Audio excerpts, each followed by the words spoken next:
This is the matter of McDonald versus McDonald, D15518905D. This matter was set for 9 o'clock. It's now 5 after. Present is the plaintiff and counsel. Counsel, your appearance for the record. Russell Collings, bar number 11363 on behalf of plaintiff, who is present. Good morning, counsel. Are you surprised that the defendant is not here? Yes, I am. Okay, there's a few things that are on. Mr. Gabado's filed a motion to withdraw that's set for March 16th. I'm unsure if he's going to be here today. Have you spoken to him? I haven't spoken to him at all. All right, and then I see you filed a motion in limine that's set for 4/17, but certainly I'll hear that today. Why don't we have a seat? We'll stay on the record. We'll give them an additional 15 minutes and see if anyone appears.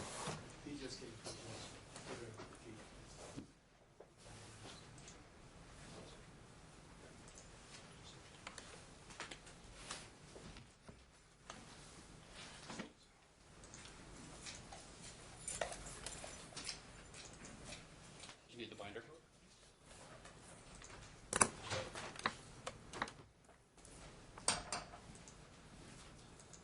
Drop one for the court as well.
Mr. McDonald, we're on the record. This matter was scheduled to begin at 9 a.m.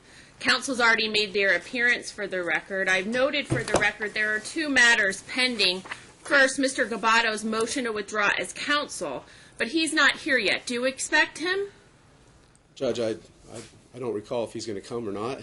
You don't recall? You don't remember, or you don't know? I don't know, Judge. I actually ran into him on Friday, and he said he'd possibly be here. So I'd like to address that matter for trial. Go ahead. Well, first of all, Judge, I can't afford an attorney. I'm here representing myself, as my financial situation cannot afford me an attorney, and we do not have due process of law, which is the 6th Amendment, which is constitutionally protected. Alex Gabado has not filed anything in my case, Judge. He told me he would do trial. I've been waiting for months for something to be filed. Nothing's been done. So I'm here representing myself today, and I'll do the best I can. I would ask that this court grant me an attorney, as pursuant to NRS 128.100, that an indigent litigant can ask for an attorney, especially in regards to parental rights being terminated, which I would say over a year without seeing my own children constitutes that, as well as not being able to afford one. But if not, I'll do my best at trial to bring up to have my day in court. All right. Mr. Gabado's motion is set for March 16th, 2018. I signed an order to show cause. I don't think that he picked it up. I don't know, I mean, an order shortening time. Counsel, did he serve on you the order shortening time? He did not, Your Honor. I got a copy of the application, but that's all the application for an order Shortening time, I that's did all not you got. see a copy of the order. Mr. McDonald, did he serve on you a copy of the order shortening time relative to his motion so that I could hear it today instead of March 16th? I did not receive a physical copy of that, Judge. All right, I'm not going to hear it because he's not here, but by virtue of him not being here, you know, that kind of puts you in a difficult position, Mr. McDonald. I understand. I'm not going to grant your request for the court to appoint an attorney. I can appoint an attorney in a TPR matter. This is not a termination of parental rights, and we'll move forward today. Counsel, you filed a motion in limine to preclude defendant from presenting evidence of or reference to evidence not properly disclosed. Let's deal with that at the outset. Go ahead, counsel. Yeah, Your Honor, we were here back in September on defendant's motion to modify. It was a motion for a lot of different relief. At the September 27th hearing, defendant's counsel conceded that it was simply he wanted to convert it to a simple motion to modify. All the other issues were dismissed, and at that time they requested that the matter be set for evidentiary hearing.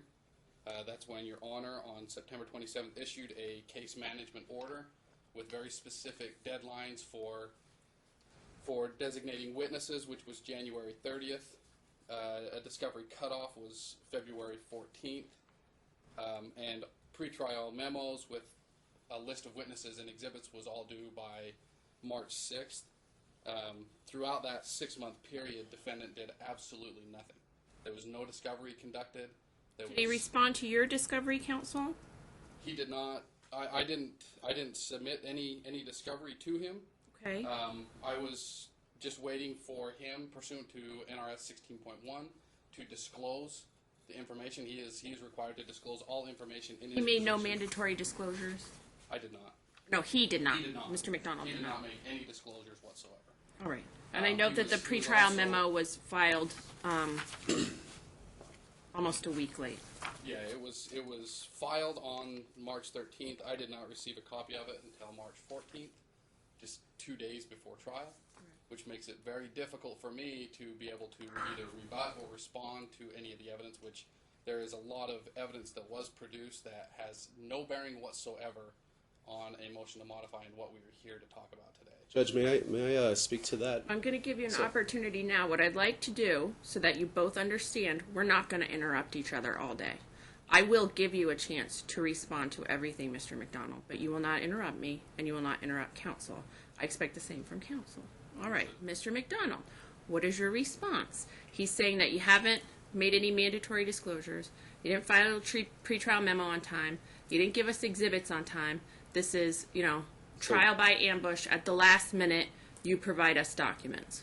So, Judge, I was advised by counsel not to file anything, not to do anything, so I didn't. I was waiting on him. I was completely confident in his abilities to produce things, to prepare for trial, as I'm not qualified for that. So I didn't file anything. I was following advice. I was following all orders of this court to the best of my ability, and I found out last minute that he's dropping me. So I wasn't able to afford him or any other attorney within such a short amount of time, and without all my monetary resources being drained by lies of this court or lies of opposing counsel.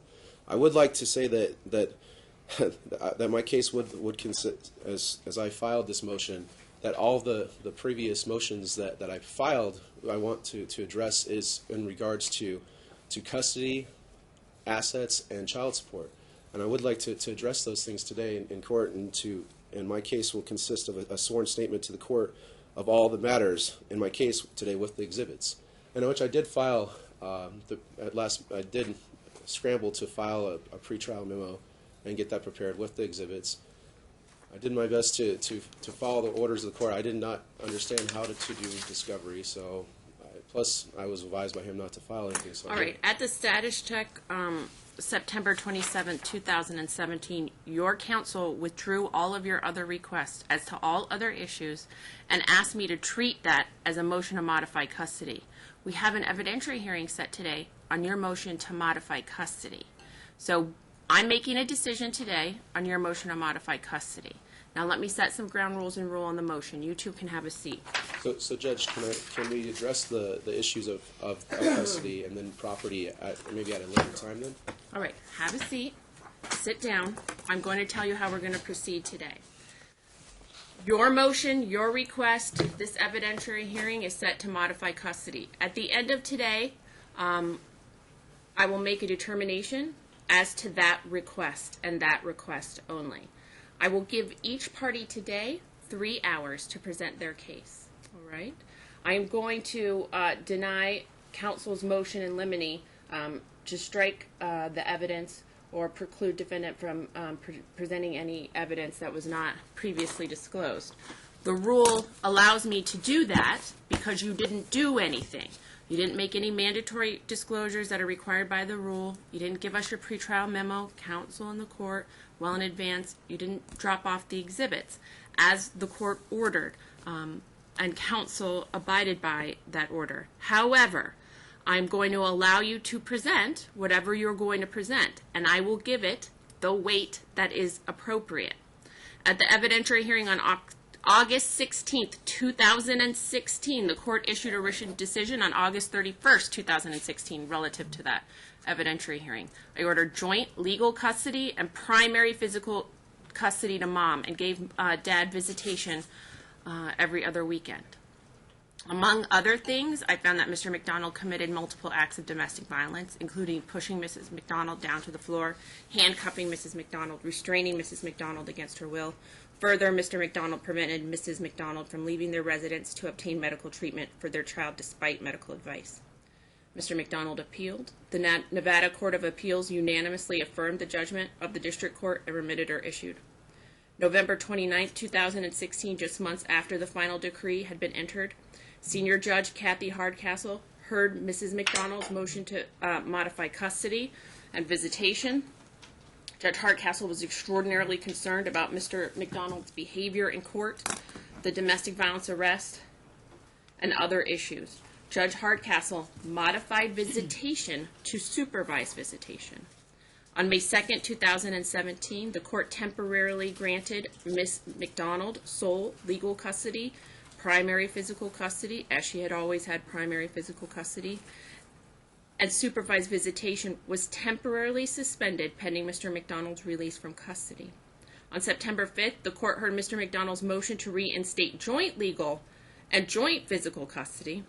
Mr. Luke requested a continuance. On September 29th, Mr. Gabato altered and amended the request from the defendant, and the court granted Mr. McDonald's motion and set today's evidentiary hearing. Pursuant to McMonigal and Castle, the court will not consider any facts or circumstances that occurred prior to the last custody hearing. The last custody hearing date was August 16th, 2016. What that means is the court cannot consider any fact or event that happened prior to that date. Each party is going to have 3 hours, as I indicated. I have a stopwatch. Each side will have an additional 15 minutes at the conclusion of today to present closing arguments. That's not included in the 3 hours. So let's talk about how we're going to proceed today. Mr. McDonald, it's your motion, so you'll proceed first. Okay, so you'll have a 3-hour block in the morning.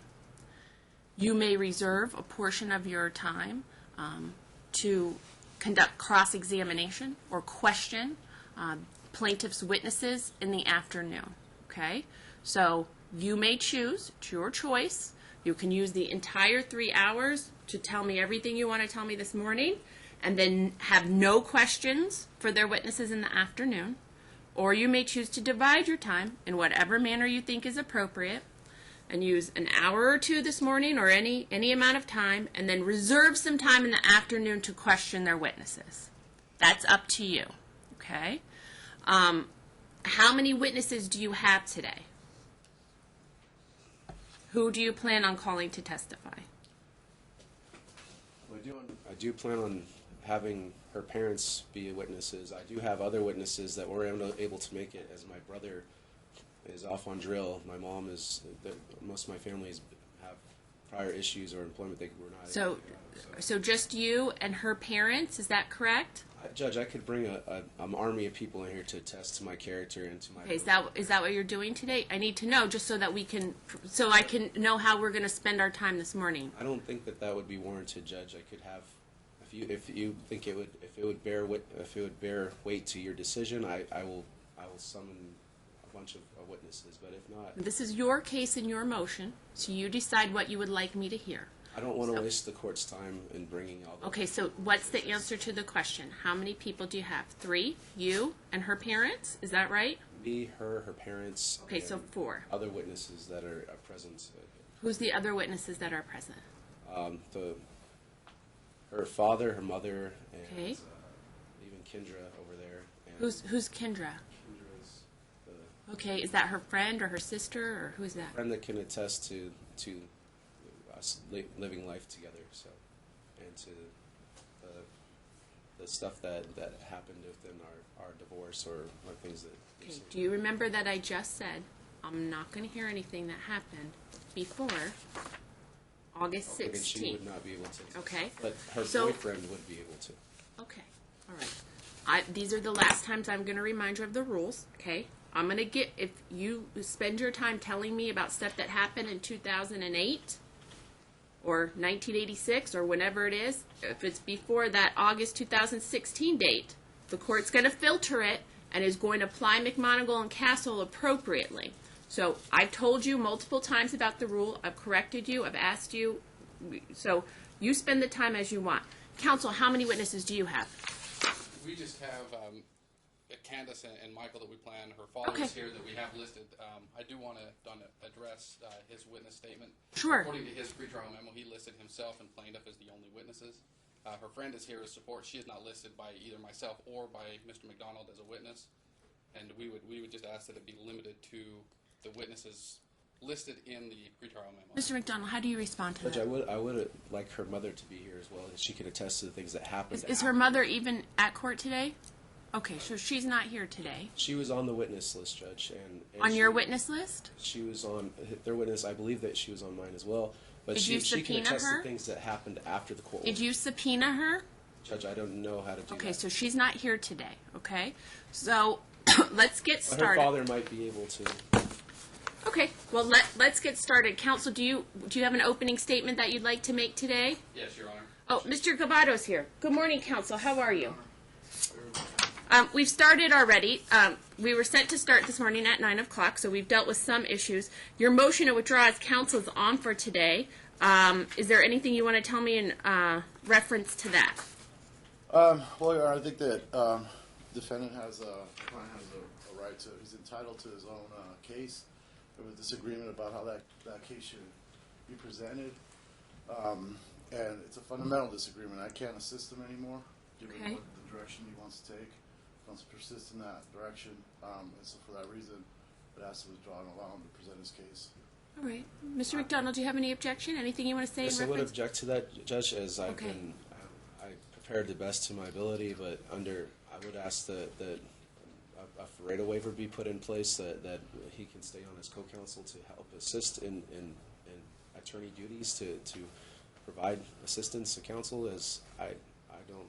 You're asking me to do a phoretic canvas? It's for a canvas for the attorney to stand as co-counsel or as done by his co-counsel to assist in presenting my case and asking questions, as I am unable to ask questions of myself. You want him to act as standby counsel? Yes, Judge.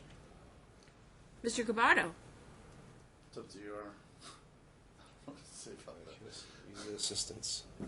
Here's the So, deal, Your Honor. so generally, that is, well, not generally, all of the time, those cases, standby counsel is afforded when litigants, specifically criminal defendants, have a right to counsel, but want to represent themselves and don't want appointed counsel. And so the court is extraordinarily concerned about their ability to represent themselves adequately, will appoint standby counsel.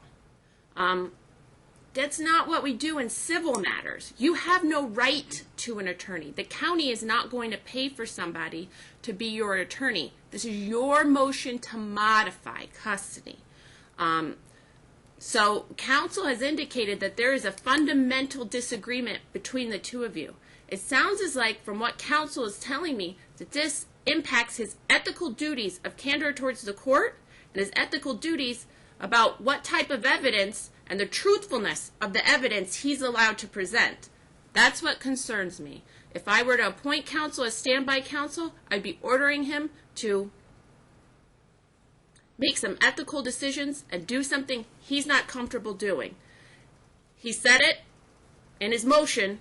He said it to the court. I think he's trying to be extraordinarily professional and not implicate any attorney-client information, confidential information that perhaps has been shared between the two of you in preparation for today.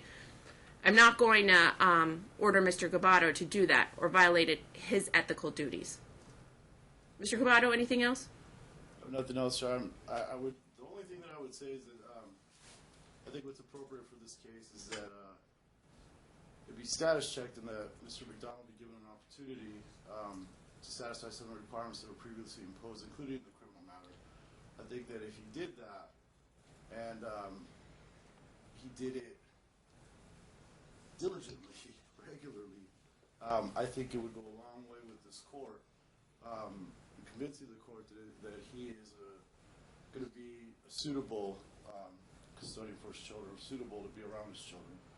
And that was what I was going to suggest to the court, suggest Mr. McDonald that if he accepts that, that's probably in his best interest. If he can't do that, then I have to step out.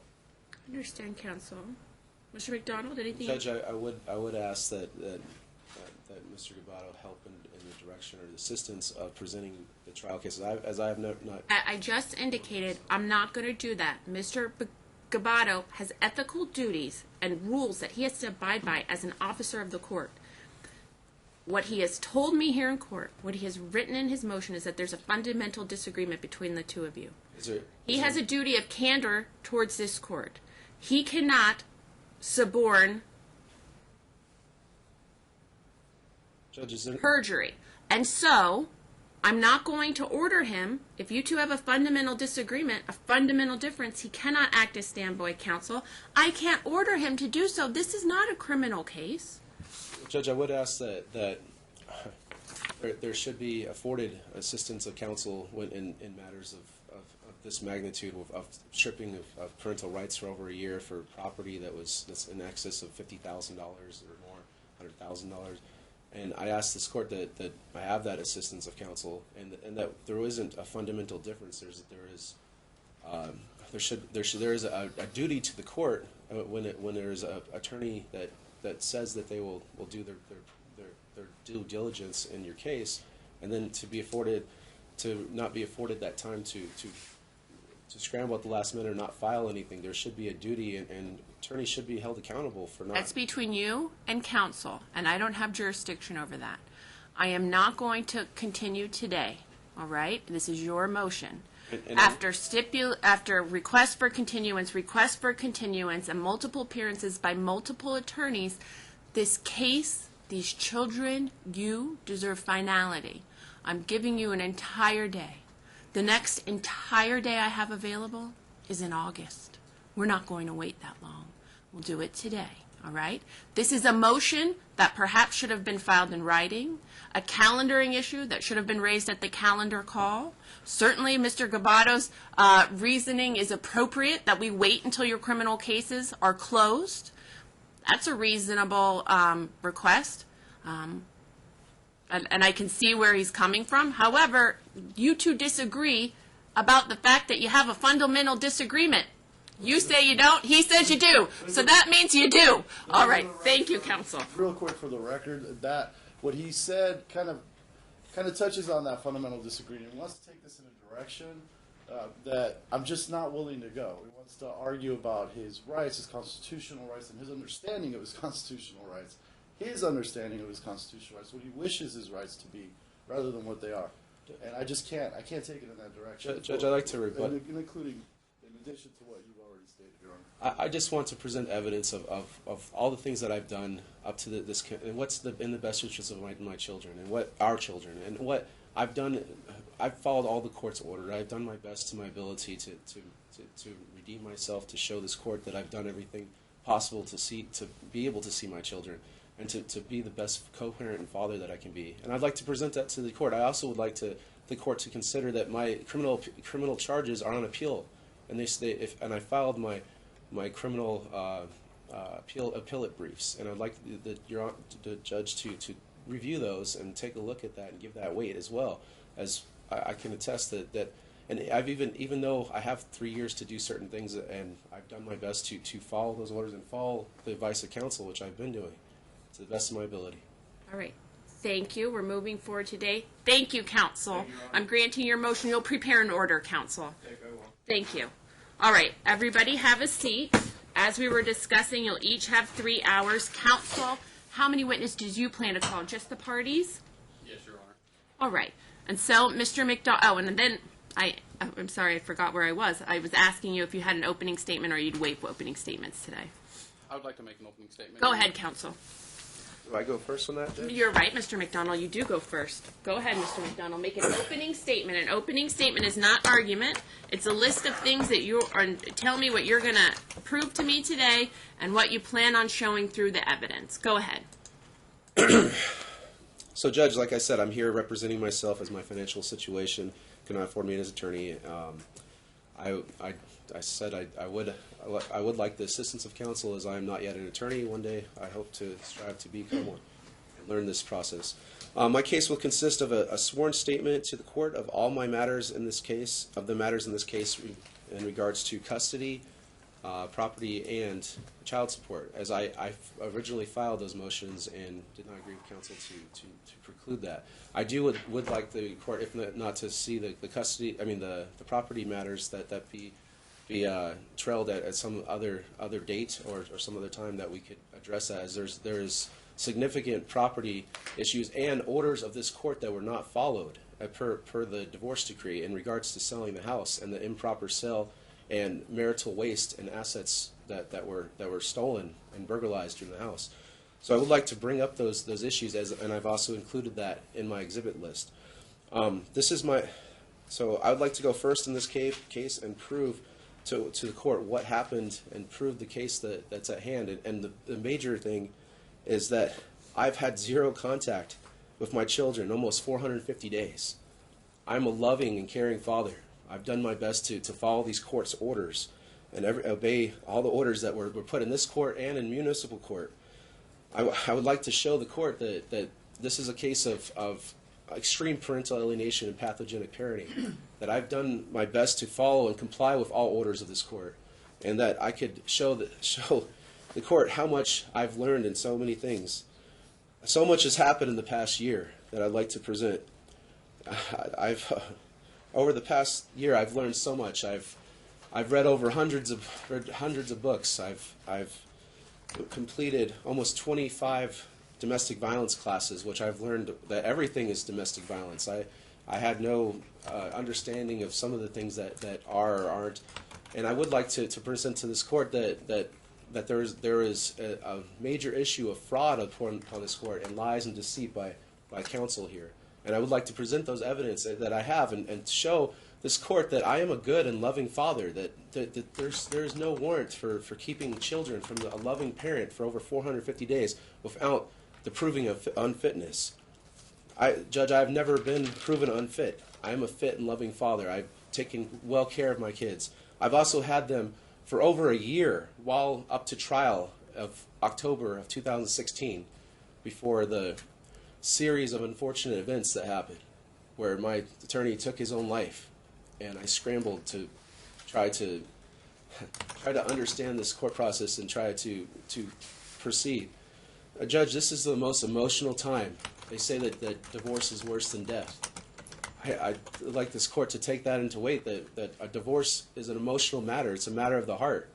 And when children are separated, when they're not able to see their parents, that it causes deep-rooted psychological issues, which I'd like to show in my exhibits that I've included as well. I have completed counseling, Judge. I've been seeing them through, which I will show through my exhibits and through this trial. I've done so many things. I've done a psych eval just to prove to the court as well, to show that this court that I'm of sound mind and of sound body and mind to raise and love my own children and be in their lives and be a good co-parent. I've taken parenting classes and divorce care classes at my church that I can show evidence to, and I'd like to attest. I'd like to also prove the fraud, the baiting, the entrapment, the complete lies, the poisoning of the well that her counsel have also committed, and extreme fraud upon the court, which and upon the rights of this court in regards to property and custody. I do ask that you judge take all this into weight, and that the court grant joint physical custody, as I have had our children for over a year pending trial. I was well able to take care of our children. But now the house that we raised our children in has been sold. Their toys and their furniture has been thrown away in a dumpster, along with the items that were stolen from outside the property. Judge, you put in orders that I did my best to follow, that were put in place, that were I perceived as contradictory. I could not follow. I've learned so much that following orders are, and so many things that what I can and cannot do, and things that I really would like to show and prove to this court today. So I ask that you I may have the ability to present this case and to be able to show the exhibits, that you take this into weight. And I want the court to understand that it's not in the best interest of children or parents to be alienated, be separated from their parents. As it's not best to not be able to see them, not to withhold love from a loving parent. To be able to not be in their lives, to not be their coach, not be their steward in life. So I ask this court today to take those things in there and to give that chance and give the weight of this court, and to redeem myself between this court and expose those lies and deceit and slander that was caused by the plaintiff and her counsel. I think that's it. Counsel? Your Honor, just real quick. Have a seat, Mr. McDonald. The evidence that we intend to show today, and we want the court and even the defendant to keep in mind that this is the defendant's motion. It is his burden to show that there's been a substantial change in circumstances, and that it is in the best interest of the children for there to be a modification of custody.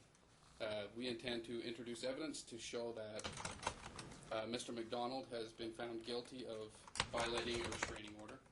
He's been found guilty of battery domestic violence. He pled no contest to 2 other instances of violating a protective order. And throughout the entirety he's been unable to comply with virtually any order issued by the court. He still, to this day, refuses to take responsibility for his own actions. He refuses to accept that change needs to be made before he can be considered a suitable parent and custodian for these children. There's been a lot that's happened out in social media, on YouTube videos that just recently were removed and we lost access to, that were posted by Mr. McDonald, that just demonstrate that he has not taken the steps necessary to change, to become a suitable parent. He mentions that there was that he did a psych eval this court on 2 different occasions, once in November and once at the September hearing, ordered him to get a psych eval in preparation for this hearing today. That has not been completed. Objection. And there's just no evidence that Mr. McDonald can produce that will show that it is in the best interest of the children for him for a motion to modify to be granted at this time. Thank you, counsel. Anything else? Nothing else, Your Honor. All right, Mr. McDonald, call your first witness. If you'd like to call yourself, just let me know. Well, Judge, I have my exhibit list here. You know, I present these to the court, and Are those the exhibits that you, proposed exhibits that you attached to your pretrial memorandum? yes, Judge. Okay. I have a copy of those that were, you have additional copies for the court? Yes, there's additional. Okay. Why don't you give a copy to counsel? Who is your first witness? The first witness I'd like to ask is the plaintiff to be on stand. All right. Ma'am, come on up to the witness stand. Remain standing. Raise your right hand to be sworn. All right. I am starting the clock. Remember what I told you I'm going to consider. And your time. Do you solemnly swear the testimony you're about to make in this action shall be the truth, the whole truth, and nothing but the truth, so help you God? I do. Ma'am, have a seat. Go ahead, Mr. McDonald.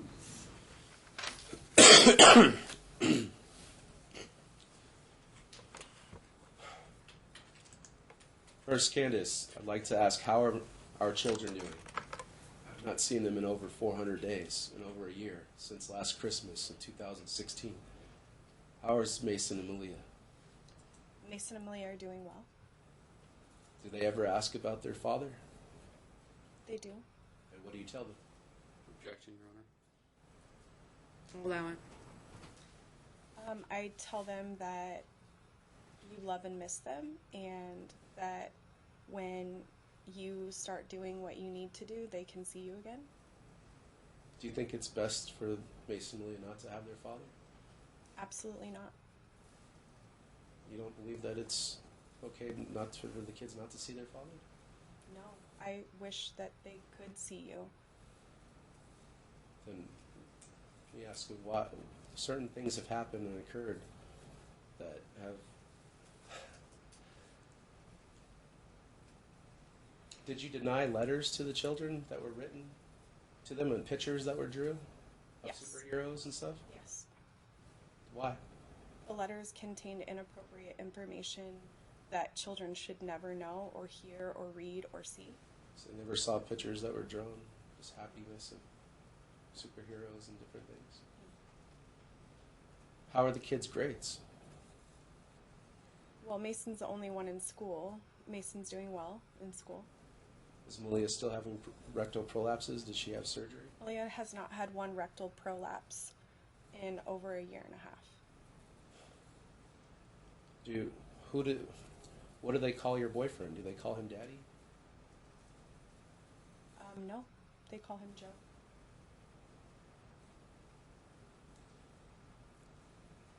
On the day of,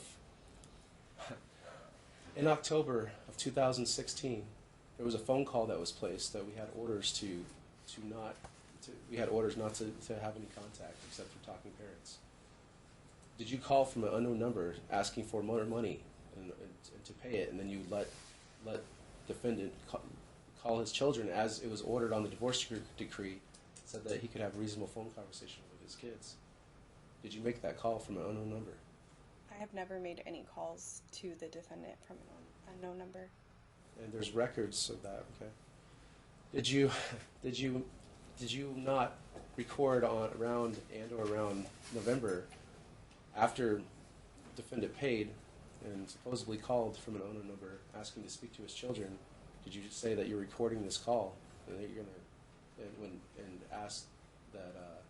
and said that you're gonna report it to authorities when he just asked to speak to the children? I'm sorry. I don't. There was a phone call that was placed at a certain time to ask to speak. Objection, Your Honor. Lacks foundation. Okay, give us a little bit more foundation. Approximately when? November of what Approximately year? In November of 2016. Okay. After the bill was paid, as requested, did you not make a phone call, or did a phone call not come through in which you recorded, and that you tried to put in place to record and to give to the police in order to throw defendant in jail? Objection, Your Honor. Lacks foundation as to who's making a phone call, who's receiving a phone call, what numbers are being All right. called. In the interest of efficiency, does any of that ring a bell? I did record a phone call that, yes, I turned over to my domestic violence advocate. Okay.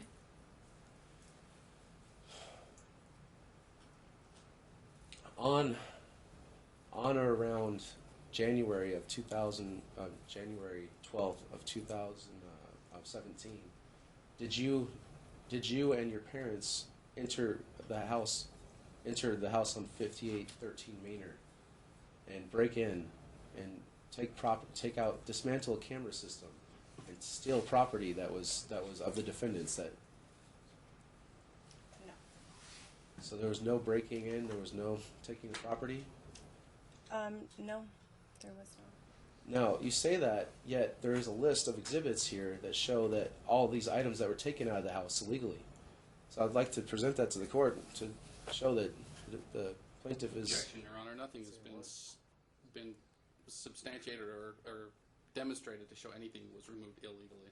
Let me show to... Again, for about the third or fourth time, the issue that's on today is your request to modify custody.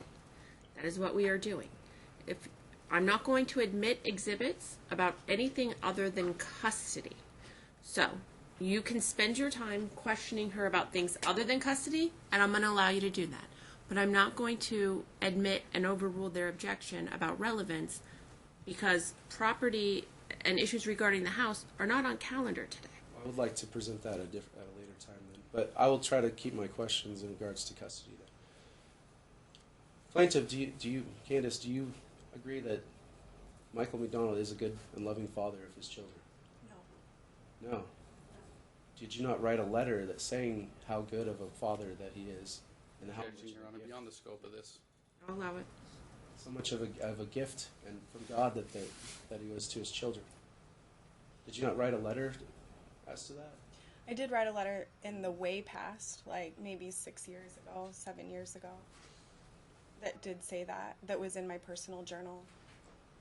Did you not do various Facebook posts and things saying to the parenting and lovingness of their father? I'm sure I probably made Facebook posts, but again, they were probably shortly after we were married, or I don't recall specifically, but I'm sure in the past I did make those posts about you being a good person and so on. Did the defendant, Michael McDonald, the defendant, was he the coach of his son's soccer team and of Malia's various activities? No. So he never went to soccer practice or coached with You went to NYS? You went to soccer practice, yes, but you were never the coach. And Malia was a baby, 9 months old, when we separated, so I don't know what activities you might be referring to for her. So he was not the coach of the NYS and the soccer No. and for his baseball stuff? No. Mason only started baseball this year. Did the defendant teach his son how to swim at a year and a half years old? And Malia how to swim and ride his bike without training wheels? I do believe that you taught him to ride his bike without training wheels. However, Mason still cannot swim. So he's taking classes at the YMCA actually to learn how to swim. And for Malia, what did you ask about Malia?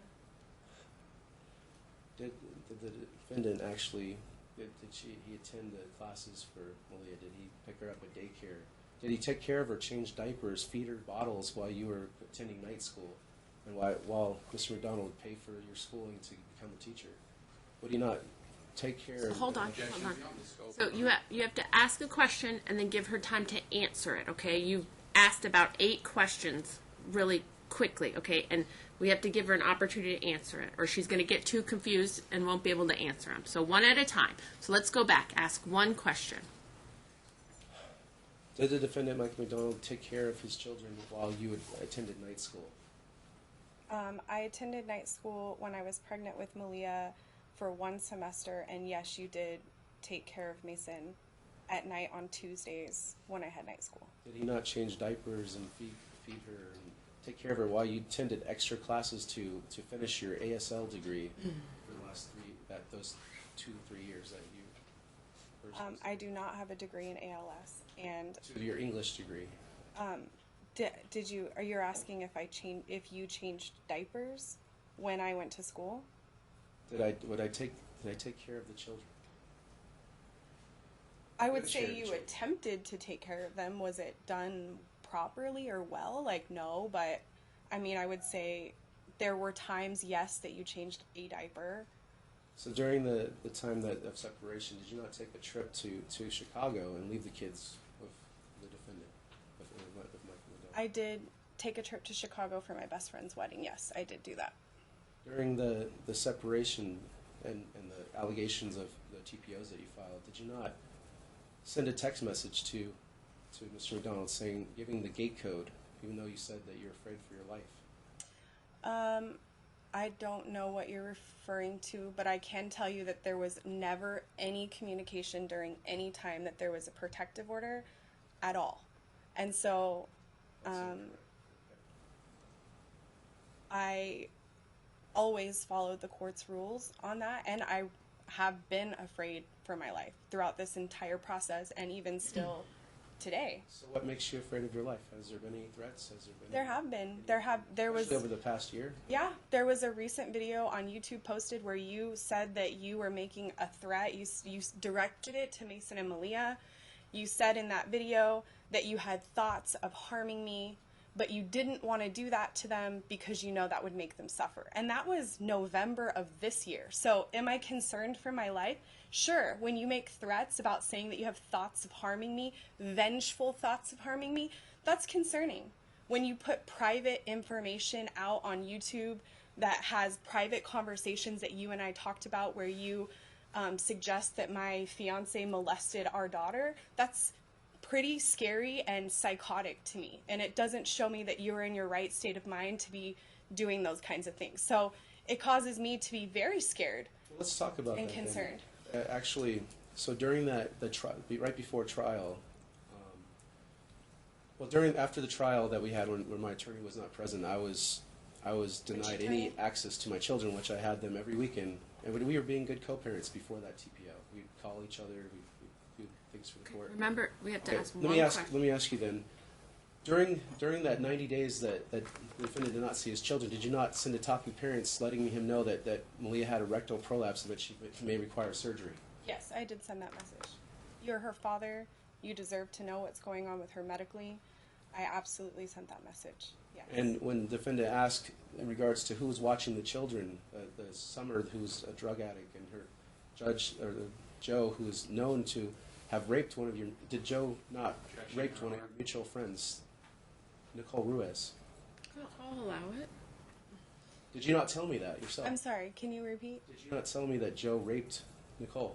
No, I did not tell you that. Never. No, did not happen. Did you not talk bad about him before when he was dating your friend? Objection hearsay, Your Honor. I'll allow it. No. You never said Joe has anything bad always about been a friend. and say how he was on drugs, doing marijuana and cocaine and other different things. No. You don't recall that? No. Okay. Now, during that 90 days, did the defendant not ask who's watching his children? You did. Can we back up? When was this 90 days? I need some better foundation. This was after the October trial of October of 2016. So this is then There was a trial in August. August. There was sorry, no Judge. trial in October. August of 2016 when my attorney did not show up. I had my kids every weekend for a year. I was taking good care of them, and then after that, nothing for 90 days.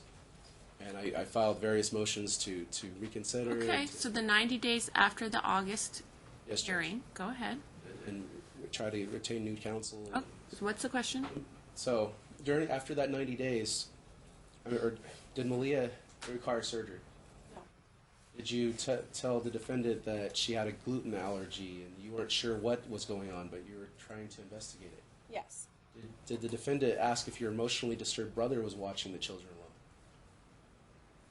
You asked me after I told you all of that, what male was watching my children? Was it Joe? Was it my two brothers? That's what you asked me. But I don't have emotionally disturbed brother, and you didn't use those particular words. So I guess the answer to your question would be no. Did you ever go out and party and leave the kids with various people? No. So the one time that you sent the gate code and told me to bring you coffee and to drop off the kids, Did you not have a stamp on your hand from going out, and you appeared to be recovering from a hangover? I'm sorry, I don't really understand. What exactly So are do you you drink, asking? Candace? No, I don't drink. Do you I smoke have marijuana? I have in the past. No, I don't smoke marijuana. So have you ever smoked marijuana? I did one time. One time. Does Joe smoke marijuana? Joe, Objection, Your Honor. She can't answer for. Well, if you know. Or around the he children? doesn't. No.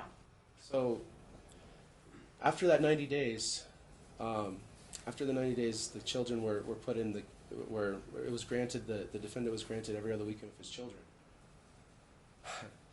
There was the children let the father know that Joe was watching them alone, and that Mason had Your Honor, can had we locked instruct out of the the room. defendant to Did- ask questions did, and not make statements? Did Mason not? Mr. McDonald, I really need you to ask questions so that Yes, I can follow. Counsel and I are struggling here. So after that 90 days, did Mr. McDonald did Mason, was Joe watching Mason and Malia alone? No. Never. No. So does he watch them alone? No. So recently, in November, did he not take them to Aviation Nation and take them to the parks alone and take both the children? No. He really? He never takes the children or is with them. No, he doesn't. No, I because of all the CPS cases I will say this. He has been alone with Mason. He's never alone with Malia. Because of the CPS case, the CPS worker instructed me, just for safety precautions, that Joe never be alone with Malia. And so I have followed that. The only person that Malia ever stays with is, if she's being babysat, is my sister or my mom. So does Joe work? Is he unemployed and watching the children? Joe works full time. And did you not send a text message during that time Which saying time? that he's off on Tuesday and he'll be Objection, watching? lacks foundation, Your Okay, Honor. so she's asking which time because you lack foundation. There's- Hold on, so that you understand, so this goes quicker. Foundation means the basis. What time, when, so that we all can keep up. So what time are you talking about again? So during after August around October of 2016, was there not a text from you saying that if you don't pay the daycare in full, that Joe will be watching Malia alone as you can't afford daycare? I did send that text. Basically, in essence, you weren't paying childcare. At this time, there were no allegations towards him at all. And if I could cut down daycare from 5 days a week to 4 days a week because he had one day off, that was what we had talked about. Now, obviously, after the allegations came out and so on, that wouldn't even be a good idea. And so that never happened. He never watched her alone. And because CPS had instructed me, just for safety precautions in case there were ever any allegations in the future, Malia is never alone with Joe. So do you agree that, was there ever discussions between us that we would never let strangers watch our children alone? Joe is not a stranger, but I mean, yeah, we did have those discussions. I take it very seriously who watches the kids. I made sure that whenever I had a babysitter that they were drug tested, CPR certified, made sure that they had experience. I wouldn't even allow anybody under the age of 18 to care for our kids. So yeah, it's really, really important to me to make sure that whomever is watching our kids is solid and safe, and that's something I still value. So who watches the children while you go out and party or have different drinking events? Objection, Your Honor. I'll allow it. I don't go out and party. Honestly, I hardly ever go out. If I go out at all, then the person that watches my children is either my parents or my sister. Around October of 2016, when Mr. McDonald was awarded every other weekend with his children, Mason said that he was being watched, him and Malia were being watched, and that he was locked out of the bedroom while Malia was there with Joe. Then after, did the defendant not send you 9 felony charges for lewdness of minor and sexual assault with the name Joe Ruiz? I was concerned Are you asking me if you sent me a person's name, named Joe Ruiz, the same person as my boyfriend's name that had 9 felony charges? Is that what you're asking me? I'm asking you, did the defendant not send, or did Mr. McDonald not send you, did he send you those 9 felony charges of lewdness and minor sexual assault with the name Joe Ruiz? And then you said... Yes. And I said that my fiance does not have a middle name, and that's not the same guy. I told you that in that conversation on Talking Parents, that was not the same person. And then after that, you still proceeded to call CPS and tell them that Joe was the same Joe from the 9 felony counts. They then investigated. They then closed the case because they sat down with Joe, did an interview with him. Obviously, they did not have the same Social Security name. Joe does not have a middle name. This person, Joseph Drew Ruiz, does have a middle name. They're not the same person. So yes, I told you that. And then even after that, you took Malia to Sunrise Hospital and told them that she had been sexually molested. They did a full evaluation on her. And after that time, they still told you that there had been no sexual assault and that it was allergy related. I also told you that I met with the pediatrician who told us that it was a food allergy. I had her allergy tested. I then took her to a surgeon. The surgeon determined that there was no reason to do surgery, that these things naturally heal, and that the prognosis was basically we had to keep her stools soft so that she would not continue to be constipated. I told you all of this in Talking Parents. I kept you updated every single time, and still to this day you still post videos on YouTube saying that my fiance is a molester. Let me ask you, do you believe that rectal prolapses could be caused by sexual molestation? Initially, I just listened to what the doctor said, and they said that it was caused by constipation. My mind did not go to sexual molestation.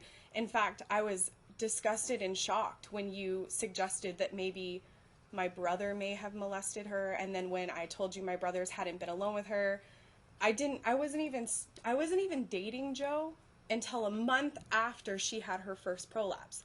And when Joe came into the picture, that's when you started accusing him of sexual molestation, which is disgusting because honestly, if a doctor is saying it's her diet, it could be dairy, it could be gluten, the first thing that I'm going to do as a parent is cut those things out.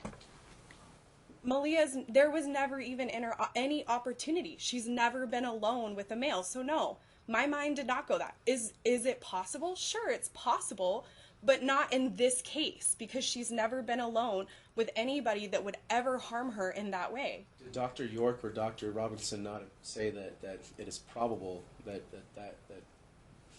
rectal prolapses? Dr. Robertson and Dr. York, what they said to me was it was an allergy, and that I needed to do everything I had to do in order to follow up. So that's what I did. I cut gluten and dairy out of her diet. I took her to an allergist, and she actually has a whole bunch of other slew of allergies, which we didn't know about then, which are now out of her diet, which could have caused the constipation. And they told me she needed to be hydrated at all times. She also needs to be on she's on a daily laxative, which I give her in the morning. She has to have that every morning in her juice so that her stools stay soft. And since that time, a year and a half, she's not had one rectal prolapse since then. Yes, were you sexually molested or assaulted? Objection, Your Honor. No. You never told any stories about The only person that sexually assaulted me was you. Do you think it's concerning for a father or parent when their daughter's having rectal prolapses to want to protect their children? Absolutely. What's going on? Absolutely. Absolutely. Did you update? When did you let Mr. McDonald know about where she had to have surgery? Wasn't it Every single time I had an update from the doctor, I put it on Talking Parents. Because as a father, you deserve to know those things about your child. You really, really do. And every single time I had an update, but then at some point, Talking Parents got cut off, so I haven't updated you recently, because obviously, we are not to have any communication. So, there wasn't a way for me to tell you. But, up until that point, until we had Talking Parents cut off, I was giving you updates all the time, making sure that you knew what was going on with her. Even though you weren't seeing her, you still need to know. You're her dad. Did Malia ever tell you she was being touched? No. No. No. During that time did you ever talk to Sharina or or anybody else that was around Joe previously that said that they were uncomfortable around him, that he is a womanizer, that he has a prevalency for a sexual deviancy? No. Not even with Nicole? No. So do you think it's warranted for a father or a parent to be concerned about their children when they see something like that? Yeah. I was concerned myself. Absolutely. But I didn't think it was sexual in nature. I listened to what the doctor said, I took in that information, and I made the proper steps to take care of that. And since she's been gluten and dairy free and on the daily laxative, she's not had one prolapse. Okay, during that time, did you cancel a doctor appointment that Mr. McDonald made to go have his daughter checked? Well, yes, but here's what happened with that. Like, Sunshine Valley Pediatrics called me and said, hey, I'm confirming a doctor's appointment that you made.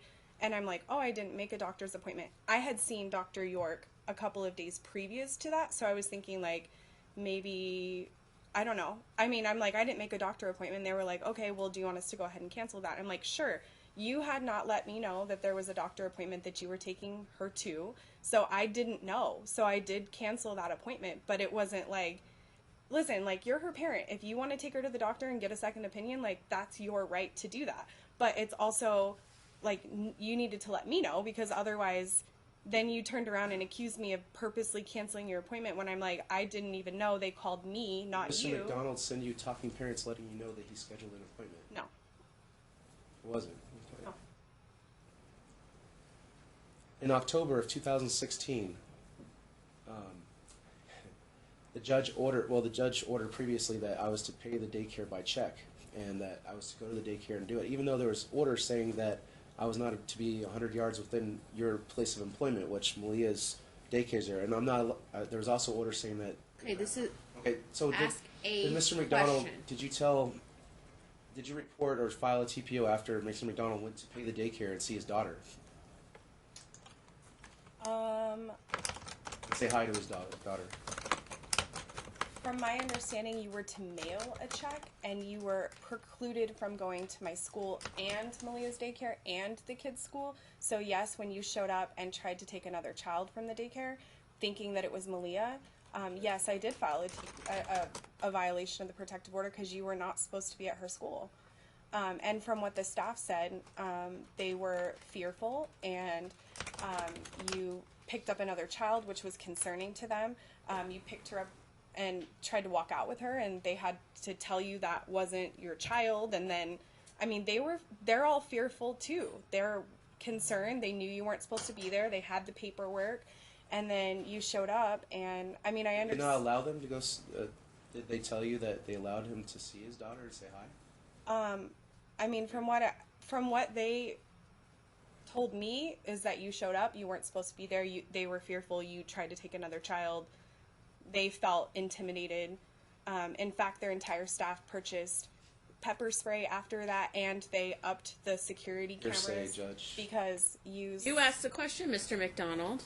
you snuck in with another parent because the code had been changed. So you snuck in behind another parent to get in, which is all what they related back to me, and that was concerning to me and made me feel fearful that you would go against what had been ordered. And so, yeah, I definitely did report that to the police. Did Mr. McDonald not have a code to the daycare door? They had changed the code after there was an order stating that you could not be at the daycare. Did Mr. McDonald have a good relationship with Ariana, Malia's daycare provider, and the manager there to bring them coffee? Well, I don't know about your relationship with them. I only know, like, from what they've told me, how they felt about your presence in the daycare. Okay, let's talk about that daycare. Around October of 2016, Mr. McDonald was ordered to pick up the kids every other weekend, and the second Friday, which was very confusing. There was one month, that was the month where there was 4 or 5 Fridays. So he came there, he said, docking parents, did he not tell you that he's picking up the kids that day? Then did you show up and say you're not taking her and go and shove Mr. McDonald while he had Malia in his arms? Objection, Your Honor. We're not sure what day we're talking about. You can give us a better foundation. It was October, the Friday. It was the second Friday of October of 2000. Okay, second Friday, October 2016. Okay, so no, I did not shove you. The situation, you did send me a talking parents message, and in that talking parents message, we were disagreeing about which was supposed to be, you had them the 2nd and the 4th, right? So, and that Friday is determined by the first Friday of the month. So, what I was telling you is like, no, because it's the following week that you're supposed to have them, not this week. And I did tell you, I said, you know, you need to make sure that you don't, I said, please reread the decree. It's defined by the first Friday of the month. And it didn't happen the week after the Friday that you went to pick them up would have been your week. And so Was that at that confusing? time, no, it wasn't confusing for me at all. It's clearly stated, defined by the first Friday of the month. And you had the 2nd and the 4th Fridays, like that's when you would do pickup. And so, yeah, the daycare alerted me, told me that you were there. I had already explained to you, like, it wasn't your Friday. And I called the police, and the police let me take Malia home because it was my weekend. So during that time before the police got called out, did you not run up after? Well, was there not a text message letting you know that I was bringing Malia to the doctor that day? no. There wasn't. No, actually, I'm sorry. I think that you had sent that text message after you left. But I didn't know until after. And besides that, like, again, the situation occurred. You made the appointment. You didn't tell me about that appointment. And then when you went to pick her up, I didn't know why you were there. And I only found out later that the reason that you were there is because you had the appointment. But again, it wasn't your Friday. So that's why when the police were called, because what happened was the staff was very concerned. You picked up Malia. She was asleep. The staff had already told you were not supposed to be there, that they were fearful. And one of the daycare workers, like, you stepped in front of her and you were being aggressive. And I was scared. I was extremely scared. And You weren't there. one of the during that time, daycare right? workers said, you need to hand Malia to me, okay? And in fact, after that incident, the daycare told me if there were any more incidences after that, we would be asked to leave because there has been so much conflict. And they were concerned about the other children because you had gone in there and tried to pick up another child that was not your own. That's incorrect. But when Mr. McDonald was there, did you see him run up to him and confront him, cussing at him while he had Malia in his arms? No.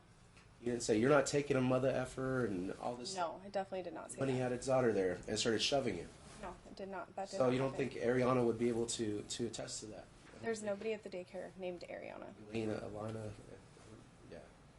She was the one that was watching her that day. And then the director also witnessed the shoving. I didn't report that to the police. And that constitutes domestic violence. Were you aware of that? It did not occur. I was upset. I was concerned. I asked you to put her down. I again reminded you, like, it's not your weekend. I told you I called the police. They're coming. Did you It cuss was at a high- Mr. McDonald? No, I did not. Not at a daycare in front of children. No. You never put hands on. No, I did not. I did not. So if there's video My of main that, concern was keeping Malia safe and making sure that she was okay. I mean, the whole staff was in the hallway. Like, they were... lots of witnesses, yeah. Did Yesenia, Elena, sorry, take Malia out of my arms and bring her into the room? No. While you were... Leslie, Malia's teacher, took her out of your arms because she was concerned. She took her out of your arms and out of the building because she was concerned that you were going to hurt her. Or me. And Mr. McDonald walked out of there and waited for the police to come. And the police were going to give him his weekend, as I believe it was too. And then it was a technical error. I had the paperwork. The daycare has all the paperwork. They read the paperwork. They said I was free to go with her. But now, why was the confrontation? Because of the medical appointment? No, I didn't. I wasn't aware of your medical appointment. Again, like I said, if you wanted to take Malia to the doctor, that is your right as a parent. And 100%, like, sometimes you need a second opinion. Like, I didn't know what to do either. And so if you wanted to take her, that was fine. You just didn't tell me, and you showed up on a day that was not yours, and you took another child, which was concerning to everyone else, which is why everyone was on high alert, because you grabbed another kid that wasn't yours. And, like, you know, I mean, seriously. Do you freak out over medical issues? No, I don't. So you don't recall a time when Mason was choking and you froze and didn't know what to do, and Mr. Donald patted him and got the dislodged the No, fluid I out. don't. I don't recall that. You don't recall bringing the kids to the doctor for every little sniffle and things, and they get sick a lot because you shake every kid's hand and the kids on daycare. I bring the kids to the doctor when I feel like they need to go to the doctor. They Kids have have a foot high and- fever, or I feel like medical attention is important and appropriate when kids are sick and need. I don't feel like I took them for every little sniffle, but I do feel like when they needed medical attention, I would take them. So let's talk about the incident that was previous to the court order on 11/11 of 2016. Okay. So during that time, there was orders saying that on days the kids do not have school, such as Veterans Day at 11/11, that we are to exchange the kids at the kids' school. Mm-hmm. Now the orders were confusing to both of us as we don't know how to march a 2-year-old 100 yards. Is that correct? Do you recall that? The orders were not confusing to me. I'm sorry. Do you remember those orders on the divorce decree saying I do. that on days the kids don't have school that we were to exchange them? Yes, at the school. Were you aware that there was a TPO in place that was granted extended for a year that said we weren't allowed to be 100 yards from each other? I'm sorry.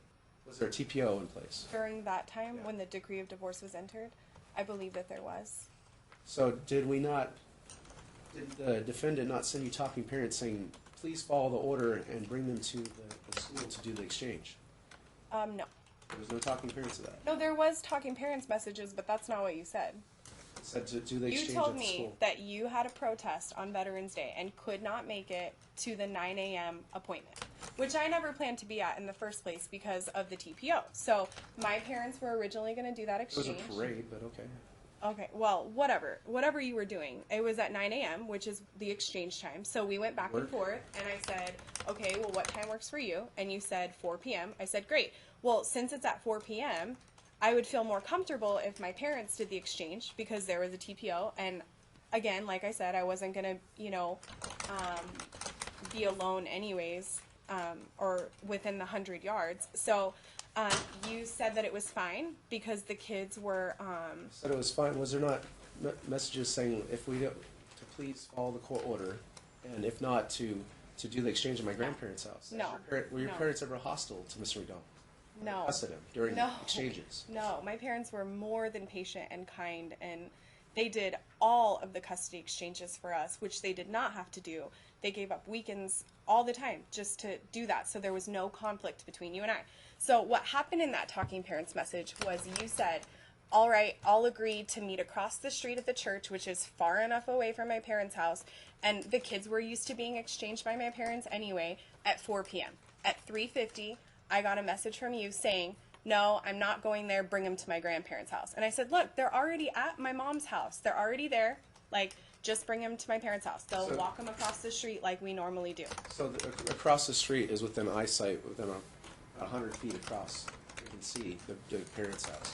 Now, on that checking parents, did you put a text message saying you pick up the kids at my parents' house? I am not there. If you don't come within 30 minutes, you're going to lose your weekend. Did you say- I did not say those exact things, but I did say I'm not there because we had left, right? You said you weren't coming, so I came back. So I came back to my parents' house and waited because we're all like, we don't know what to do. And I did say, if you're not here within 30 minutes, then we're going home. Like, how long am I supposed to wait for you? Was Mr. McDonald not there at 4:05? You were not there at 4:05. I got a message at 4:22 that said, please bring Mason out. That was after the incident that happened. No, that was not after the incident happened. You were Yes. late. So let's back up then. What happened? What during that day of 11/11? What is your version of what happened? Of what happened that day?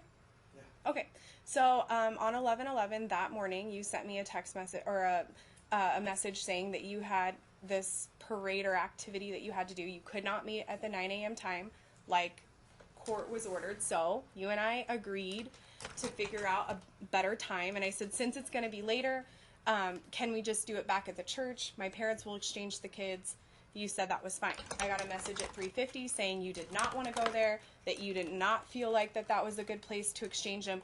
And then you told me, just bring him to my grandparents' house. At that time, I had already left, And so I turned right back around and I'm like, all right, well, I guess I'm going to go back and get the kids because you said you were not going to go there. So I wasn't even sure if you were going to come back, or I wasn't really sure what was going to happen. So at that time, we were still waiting. We were just outside. Like, my parents were getting ready for a yard sale. They were pulling stuff out of the garage. Joe and I were helping them. The kids were in the garage with us, and I got a message at 4:22 saying to bring Mason outside.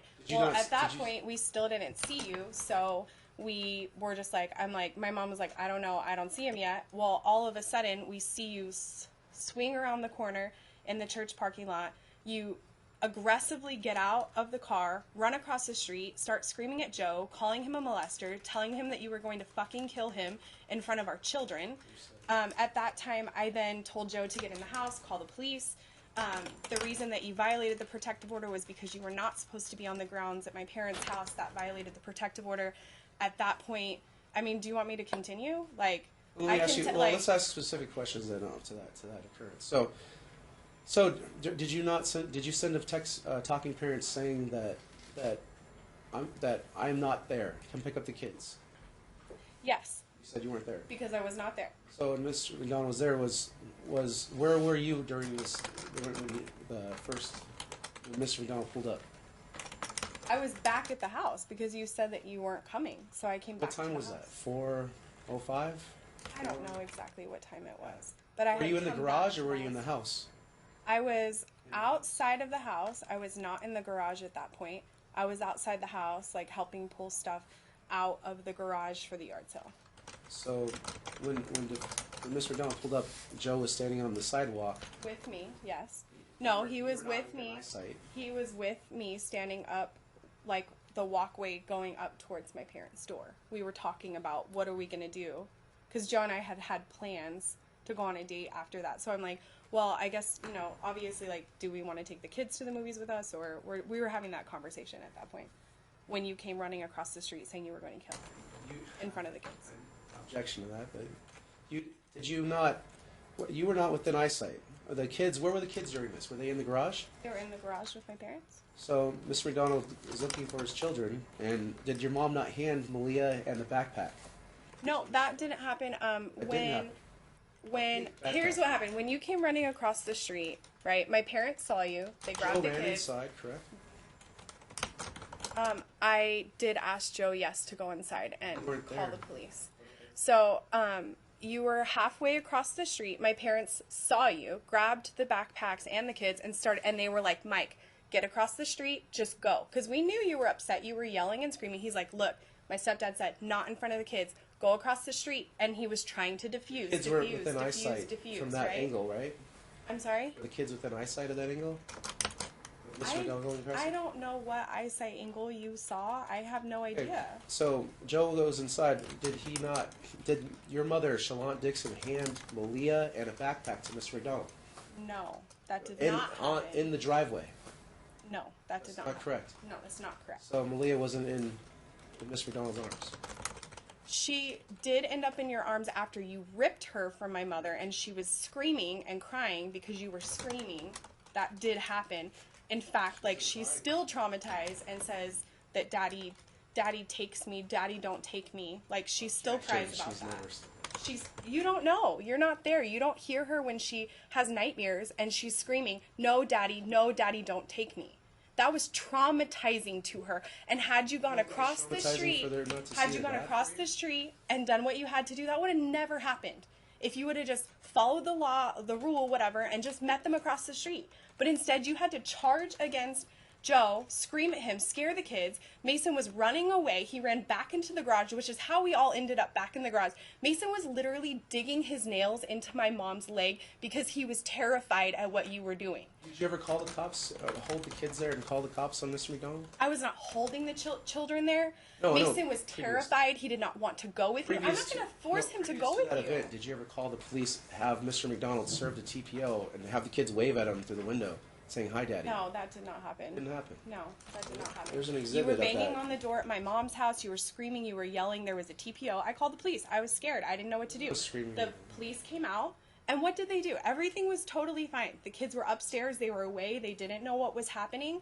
The police came out and had a conversation with you about that TPO, and then the police did the exchange. They took the kids. You don't think and that's they walked them traumatizing across on the children street. to have I'm a sure cop? that was traumatizing, but it was also probably traumatizing that you were banging on the door saying, "Let me in." Like, that was Not answer- probably did- traumatizing did Mr. too. McDonald try calling you and I'm or sorry? sending text messages, talking parents to you to. Listen, you were not supposed to be there. There was a TPO. There was no reason why you should have been there. You should have been across the street, which is what we had planned.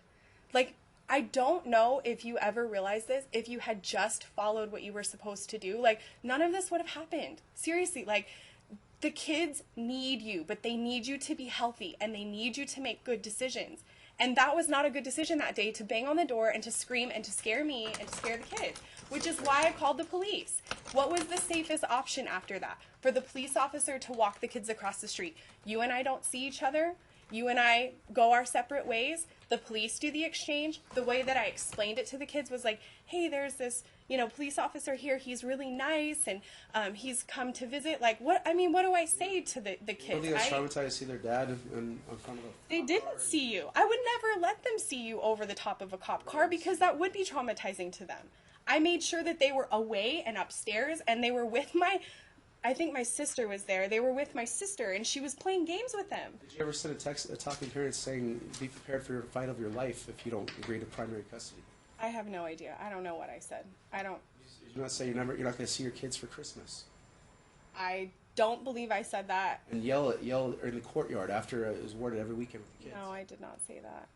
And we both agreed to share that day. Right, which is what we were supposed to do. You didn't yell But in front of because, like, counsel here? And yell? No. Listen, like, I wish you could just understand that, like you have it in your mind that I want to go after you and end your life and take everything from you. That is not the case. Like, the kids need you, but they need you to be healthy. And I've said to this court, and we've been here so many times, like, if you just got the help that you needed and you were stable and sane, our lives would be completely different. Don't you see that? So like, if you just did what you had to do. During those 5 years of marriage, or 6 years of marriage, and during, you don't think Mr. McDonald, did he not go to different various events and worked on self-improvement? Yeah, but you also didn't follow anything that our counselor said when you needed to be medicated, when you needed to see a psychologist, when you needed to make sure that you were, like, stable and Did not say sleeping. the same thing to you, to that you're Listen, at PMDD. I was under so much stress from all the abuse. Postpartum. It had nothing to do with my Did you have birth. postpartum depression? No, I did not have postpartum Did you say depression. you're going to kill yourself multiple No, times? I never said that. Did you beat up Mr. McDonald? No, punching I him, never beat up Mr. putting McDonald. holes in the walls? No, that never happened. Throwing things in front of the kids? No, that never happened. You don't have PMDD? I don't even know what PMDD is. You did not tell Mr. McDonald that? You had that? No, I don't even know what PMDD is. You have a thyroid hormonal condition.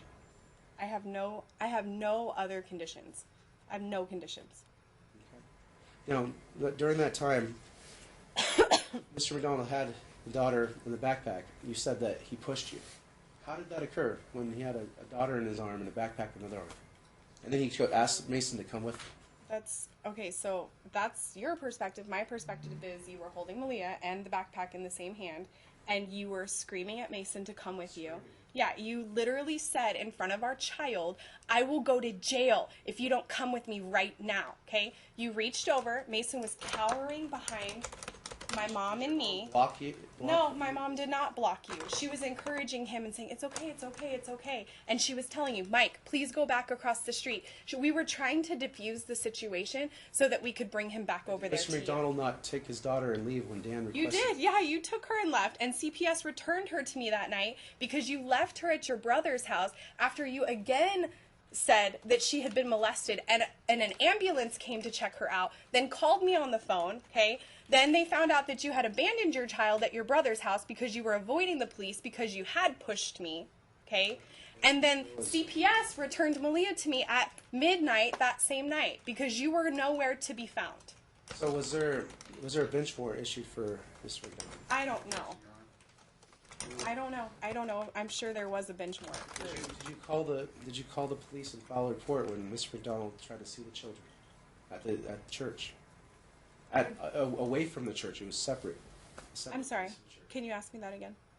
Did you go to Metro and file a police report saying after the 90 days Mr. McDonald did not see his children, he saw his children at a separate location from the church, and said that Daddy loves you, I didn't abandon you after 16 Okay, so yes, I did file a police report because you Can came. you tell me, when is the approximate date of this instance? This occurred September. September of probably the second Sunday of September. The second Sunday of September? Oh no, it was around August. I apologize. The second Sunday of August, I believe. Was that time? Is that correct, ma'am? I don't know the exact. 2016. Approximately? I know that there was a TPO in place during that time. So August 2016? Yeah, I would say Okay. it was August. Okay, tell me what happened. So at that time, I had the TPO that precluded Mr. McDonald from going to Canyon Ridge Church. I had given that to the security team and told them, you know, he's not supposed to be here. If he comes, you know, just so you know, he's not supposed to be here. Michael went to the church. He went behind the desk for where they check the kids in, went through a back door and into the auditorium where all the kids were, they were there doing like worship music. Michael scooped up Mason. The security team knew right away because he had gone past a volunteer who told him to stop. And the security team moved in very quickly. One of the volunteers ushered Michael into a private room, and she was very calm, and she said, hey, listen, I'll give you 2 seconds. You can say hi to him, and then he needs to come back in. So Michael had his moment with Mason. He said goodbye or said he loved him and, you know, obviously was there or whatever. And then as Mason was being brought back into the room, Michael went through the back, tried to go through the back door to get Malia, and at that point the security team was in place. They told him, you are not allowed to come into this room. We have something saying that you are not supposed to be here. He then said, what are you going to call the police on me? They said, yes, we will be contacting the police. And then Michael ran off campus. So at that point, I did call the police. We then did have court over that because he was at Canyon Ridge. And, you know, obviously, like, we had a witness and stuff. He pled no contest to that. Was Mr. McDonald when I heard did the ministers that Mr. McDonald would work with at CanyonRidge on daily, did they not know him and know it wasn't I don't know what your relationships Mark are. Sargent and all this? I don't know what your relationships are with the people. So when Mr. I just know that you weren't supposed to be there, and then you were there, and then you were picking them up and trying to. Did you head see to the Mr. door. McDonald? Did he try to contact you? I did not see him personally, no. He stayed far away from you. Right, but you weren't supposed to be at the church. So when did he ask? So he did ask to see his daughter and was asked to leave. Yes. Which he did. But did you file a police report after that? Yes. Did Mr. McDonald was a bench warrant issued? I don't know if there By was. card in the mail. I have no idea. I don't know. All I know is I made the report and was notified that we would have court. Did That's all Mr. I know. McDonald go and try to quash the warrant, and he had a business trip to Canada, I don't know. and it was thrown in jail for 3 days without bail. I don't know about that. I just know that we had court. Almost was fired from his job. I don't know about that. And then there was imposed after that incident, there was trial on January 11th of 2017. What evidence did you produce during that? Did you show a phone recording and bring up that issue? I did, because at that hearing, right after the church incident, you were ordered to have no contact with me whatsoever, phone, text, social media, none of that. And I was told by the police that if you made any phone calls, that I was to record it.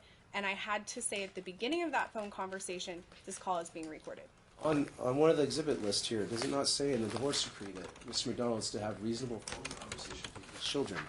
I And don't know about what the decree of divorce says or what exhibit you're talking about. exhibits, let me see here. I don't even have any exhibits over here. Here, we can give you the exhibits if you like. But was there not order, and then saying that he will not, let's read it exactly.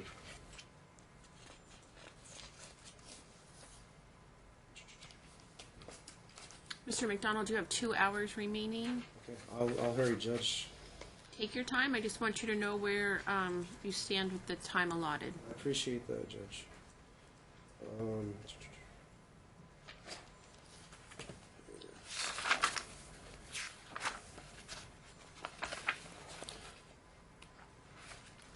So when you asked when you went to trial on because was the orders confusing on the divorce decree and the TPO? No. They weren't. No. So What I was told was that the municipal court order took precedence over what the decree of divorce said, and that any contact period would be seen as a violation. So do you know that Judge Marquis entered on that trial in October, ordered that you'll follow orders until further orders of this court? Were there not further orders put on the divorce decree? Does that not constitute further orders? I'm not following your question. I'm sorry. Is your question that after I made an order in August 2016? No, the trial was pushed off until October.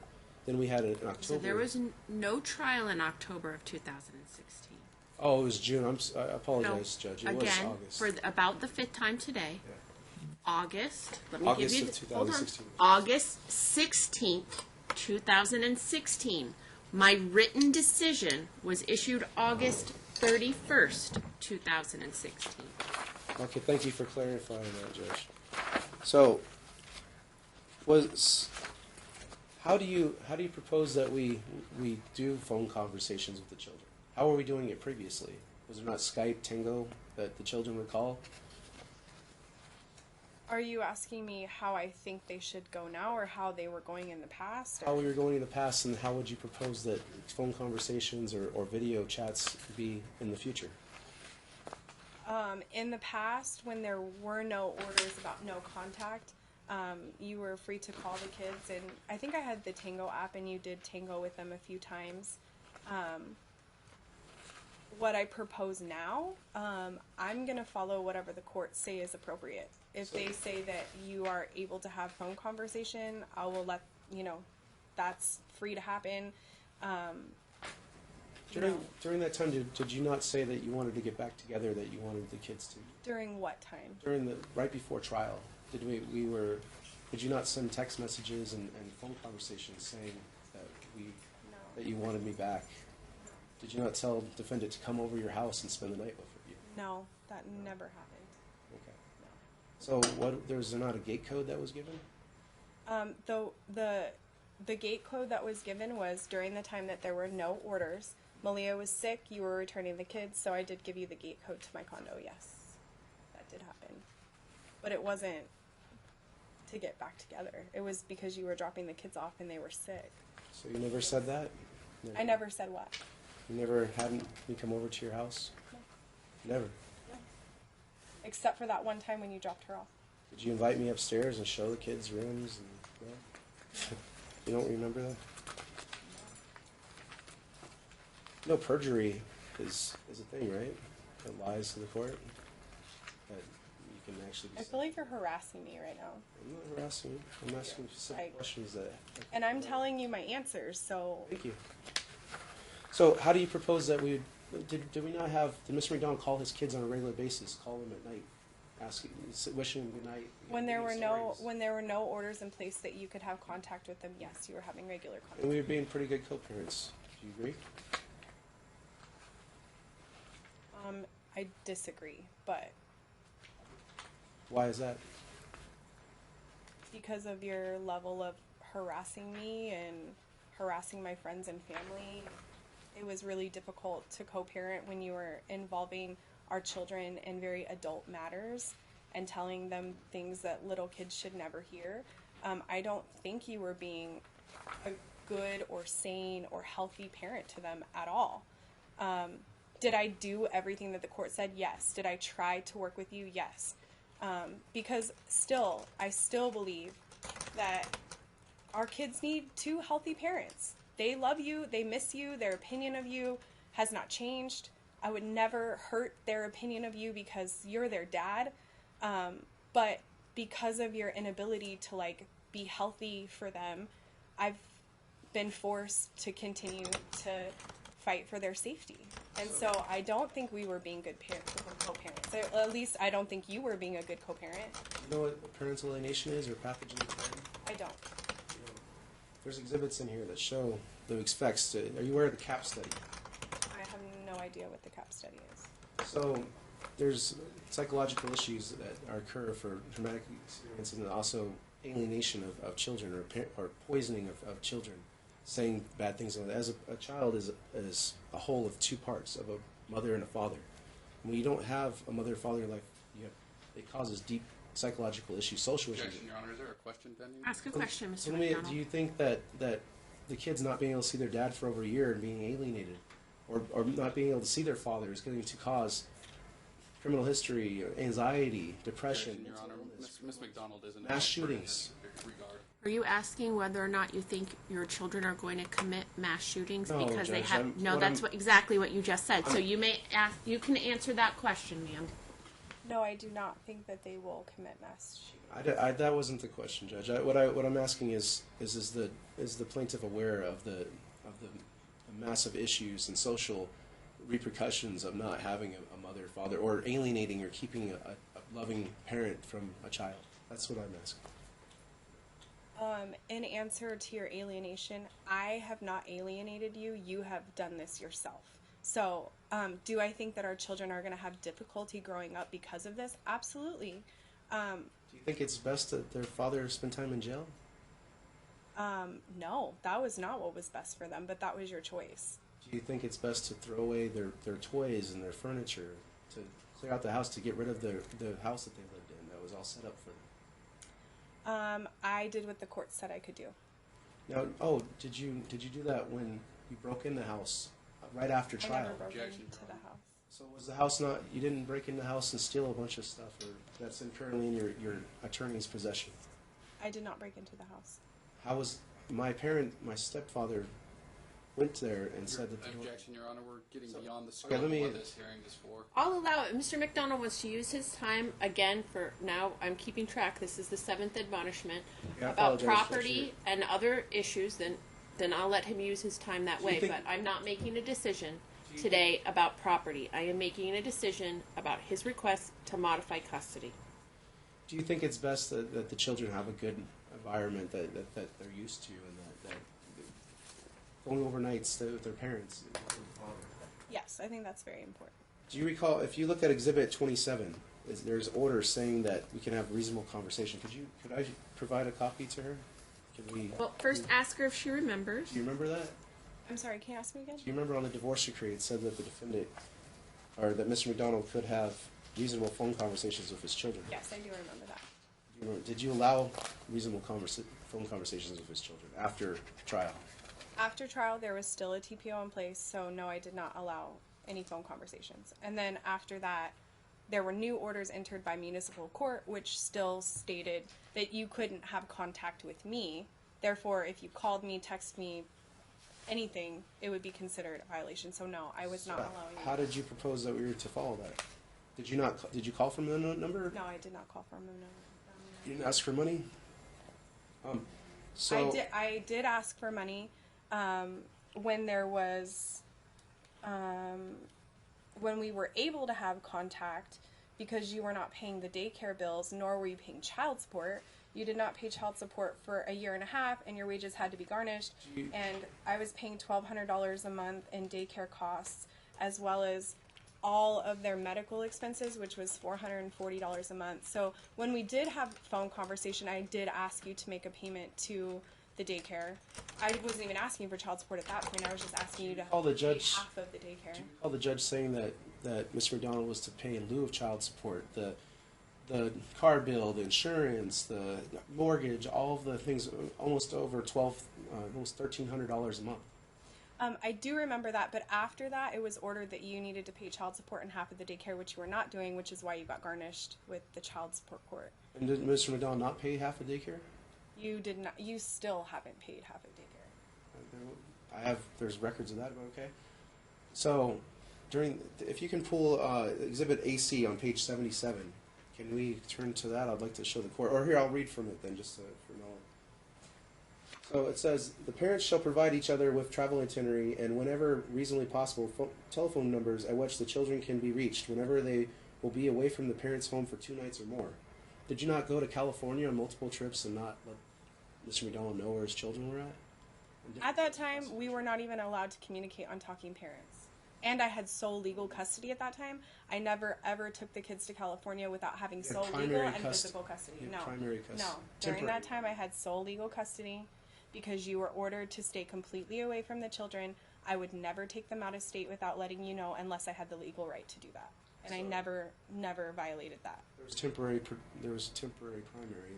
No, I had sole legal custody. You don't think it's a good And idea? I had no way to communicate with you. The courts had ordered During that time, no communication. How am I supposed to tell you? I'm not going to violate the orders. it did say that we could have talking parents. Did you not bring the kids to Disneyland during that 90 days that Mr. McDonald did not see his I had sole legal custody during temporary that time. primary? The judge suspended my visitation, every weekend visitation. Is that correct? No, it's not correct. At trial in June of 2016. Mr. McDonald, did not Mr. McDonald not There have was not a trial in June of 2000. I mean, before trial, I apologize. When visitation was suspended in June of 2016. Was visitation suspended June 2016? Yes, Judge. Mr. McDonald, I had the children every weekend for a year. It was not every weekend for a year. It was 3 You had them overnights for 2 from months. picking up at Friday and dropping off at the school on Monday. No, you had that for 2 months before you went to the jail. Before you went to jail. That was You had them the 2nd and the 4th Fridays of the month, and that lasted 2 months before you were arrested for domestic violence. Judge. We had orders that said that I could have the children pick them up on Friday. The records speak for itself. The orders I made, I know exactly when they were made. I know exactly what was written. So in June of 2016, you suspended my every weekend visitation, picking up the children from Friday. Ask her a question. What you said was that there was a trial in June of 2016. At the trial of June, Was there a trial in June of 2016? there was supposed to be a trial, and it was continued as Mr. McDonald's counsel had committed suicide.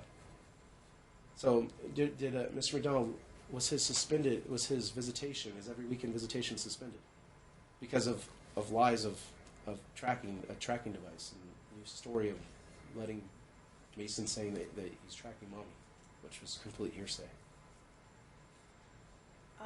Visitation was completely suspended, yes. Was it a lie that you were tracking me? No. You were tracking me with a device, and Mason did tell me that. That's true.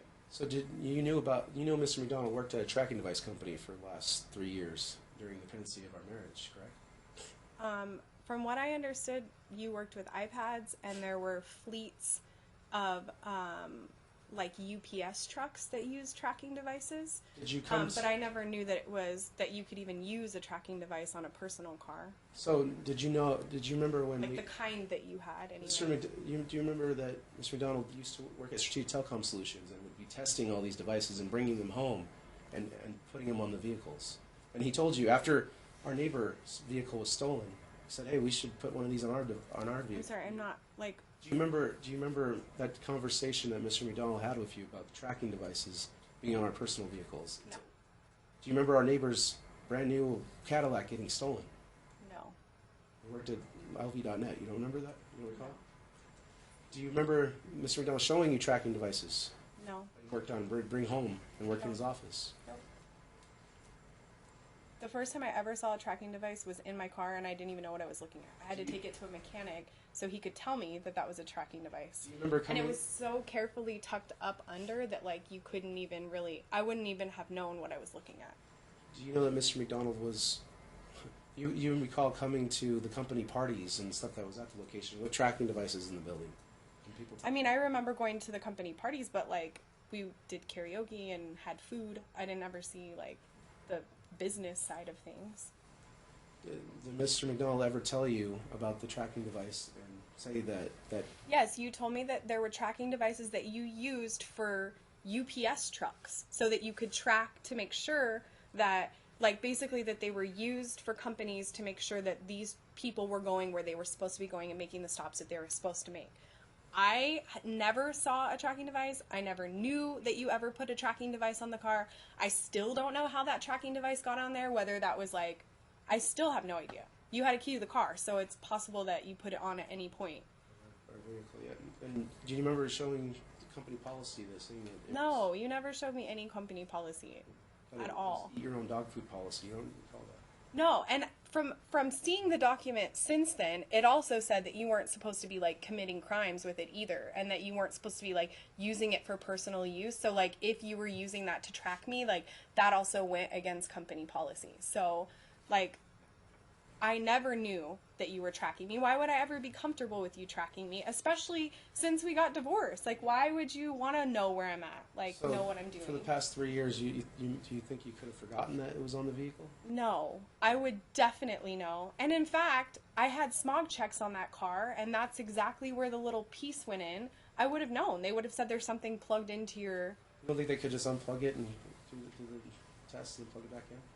I mean, I suppose it's possible, but I mean, knowing that I had to pay for registration and get smog checks, I know it wasn't there. They would have said like, "What is this?" or "Can I unplug this?" I mean, that's what I'm assuming. Were you there during the Yeah, I was there. lobby and let them? No, I like you drive up to the little green station at Terrible Herbs and you stand right there and they do the smog check. And so when I found the tracking device, I had to take it to a mechanic who definitely said, "This looks like a tracking device." So I called 311 and they advised me what to do, which was to take pictures and to report it to the police, which is what I did. Were you And afraid that Mr. McDonald was yeah, supposed to you be were showing up to my gym, all kinds of places that I was at, and I'd always be like, Gyms that we'd go to what the together? heck? Like, why does he know that I'm here? Well, now I know because you were tracking me. You don't think Mr. McDonald's really busy with his time and has other? No, I think you spend a lot of your time harassing me and checking on me and stalking me and texting my friends and harassing my family. I pretty much think that like your whole life is focused on what you think I'm doing with my life. Has Mr. McDonald done anything over the past Yeah, year? you in fact have uploaded every single video from our court hearings. There's one video that has 75,000 views. Okay, there are hundreds of comments on there. There's private information on there about our children, about our lives, about the horrible things that we've had to go through, and then you're gonna post that on a social media site so other people can watch our drama. That's disgusting and concerning to me. You've made personal videos to the kids where you have told them and addressed them, "My attorney shot himself." You think that's appropriate to say to a 6-year-old? Did Mr. McDonald ever say that to his children? Yeah. Well, did you say it to him? No, you said it to the whole outside world. And if we're being frank, everybody on there also thinks that you have a mental illness problem. Like, seriously, what is wrong with you? Like, you don't do that. These are kids, Michael. These are our children. It is Dr. our Phil's job. producer reach out to Listen, you? it is our job to protect the privacy of our children. You have said their names. You have posted pictures of them. You have put my cell phone number out on the internet. You have put recorded phone calls untrue, between you and but okay. It is. I can go Google it right now. YouTube Michael McDonald. It's right there. Very easy. I have strangers messaging me on Facebook telling me that you have done this. It's humiliating. Michael, like, please, I'm begging you to stop. If you could just focus on being a healthy person for the kids, all of this would stop. You know, after a year, do you not think it's emotionally traumatic? It's traumatic for everyone. It's traumatic for me. It's probably traumatic for the bailiffs here. I'm sure that they feel traumatized by our situation.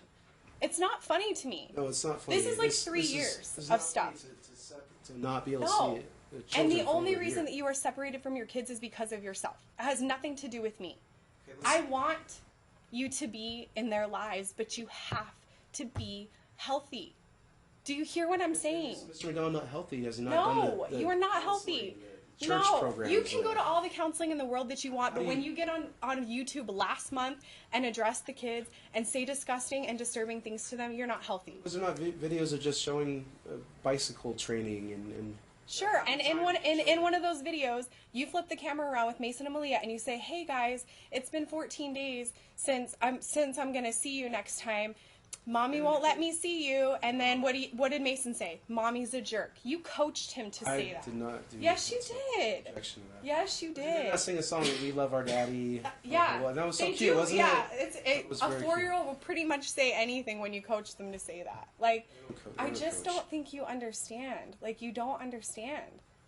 You really don't understand. I understand that. If you really want the kids back, if you really want to be healthy, like, What do you this propose court will that give is? you the opportunity to do that. What do you propose that is, Candace? What steps? What do you think? You need to take your domestic violence classes. You need to take your parenting classes. You need to pay your fines. You need to follow every single court order. And guess what? Maybe in a year from now, we'll be back and you will be sane and stable and medicated. And you shouldn't will see be... their father for another year. Yeah. Not at all. No, not with the way that you're acting.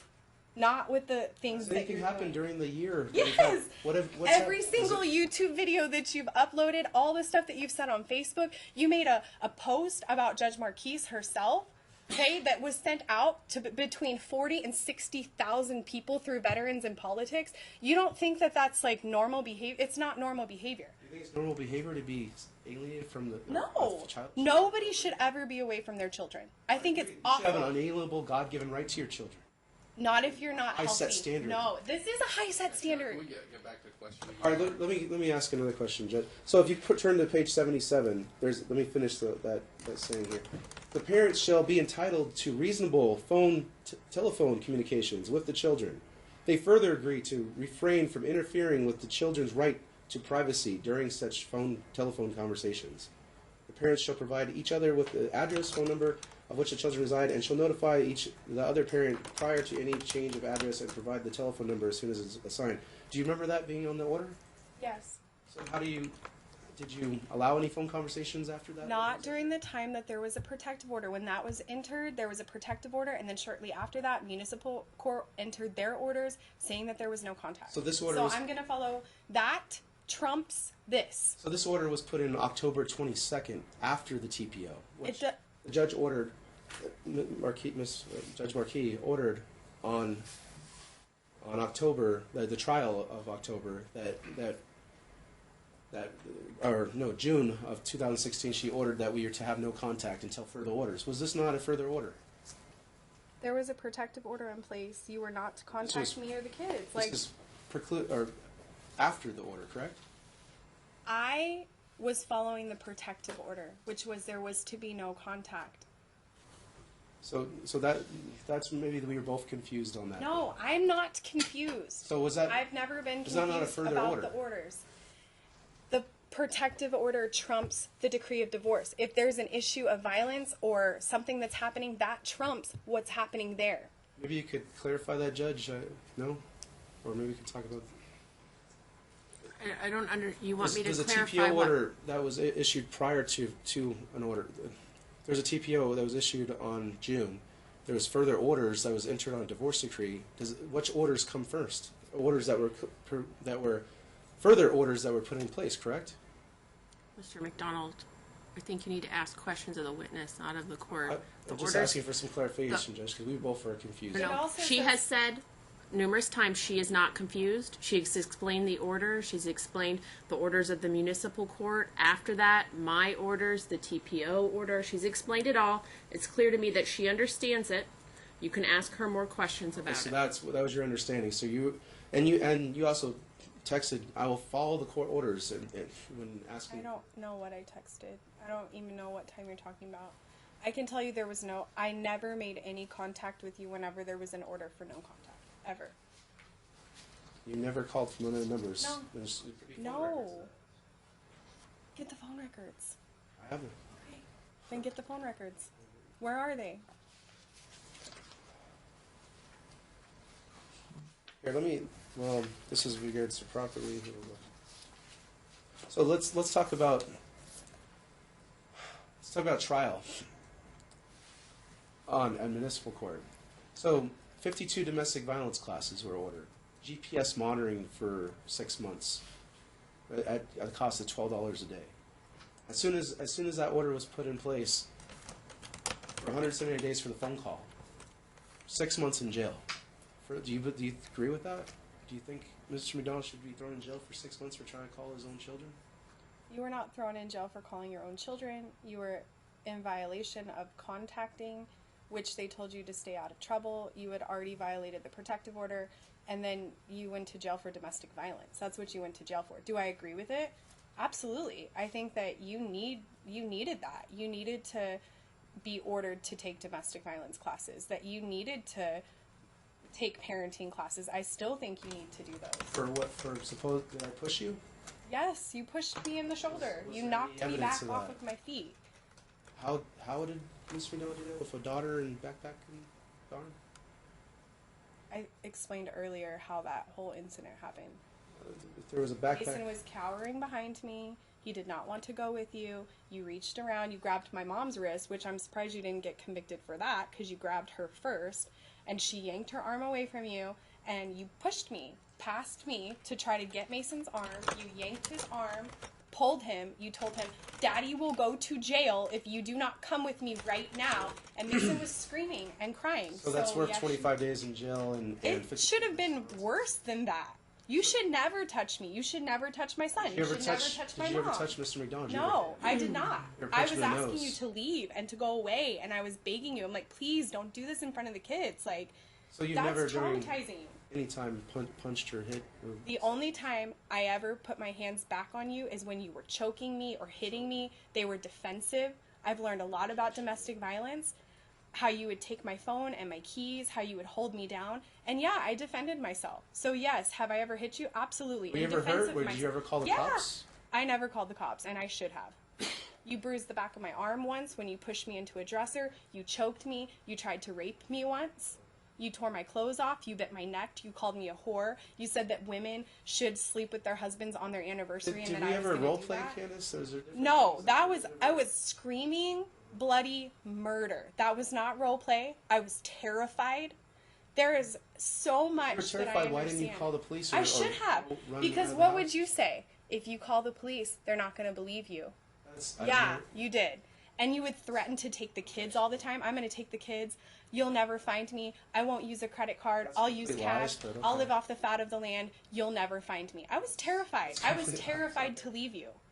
I was absolutely terrified to But leave we you. stayed. We went to counseling. We were over. We went to counseling, and our counselors told us that you needed medication. Did you ever, when we called timeouts, did you ever break the door down and put No. holes in the doors? When I called timeout, I asked you to leave me alone. And what would you do? You'd hold me down. My office, You'd sit leave on me me. alone. You'd handcuff me. You'd lock me in rooms. You would torture me. Actually, complete lies, but You would torture me. And I should have left. I should have left a long time ago. But I was terrified, and you had reduced me to absolutely nothing. I couldn't cut my hair. I couldn't put candles on. I had to turn off all the lights before you got home. Otherwise, you'd freak out about that. You financially abused me. Did you ever tell Mr. You took McDonald all that- of my money, so I couldn't use it. Like, pretty much in every possible way that you could abuse me. But you never punched me. You didn't do that. did I ever hurt you? Let me rephrase Yes, the you question. hurt me Okay? a lot, physically Was and there ever emotionally. was there ever any proof of this? Was there- Yes. This Where? court found proof of this. When you hearsay. testified to handcuffing me and shoving my face to the floor. You testified to that. never When we were in the attested to TPO court, you testified to pulling a fuse in my car and disabling my car because you thought I was going to go see a boyfriend. You testified to tracking me. You said that you access to that tracking advice. What is there that it's not me versus you? You said that yourself. Yes, it's been proven. There was no evidence of a lot of these There's things. the evidence was your confession. And yet we stayed and we worked together. Did you not Yeah, say? I Did you not should say not that have you gave stayed. me everything that I ever wanted, except we don't have a good marriage, and we both worked on that? I'm sorry.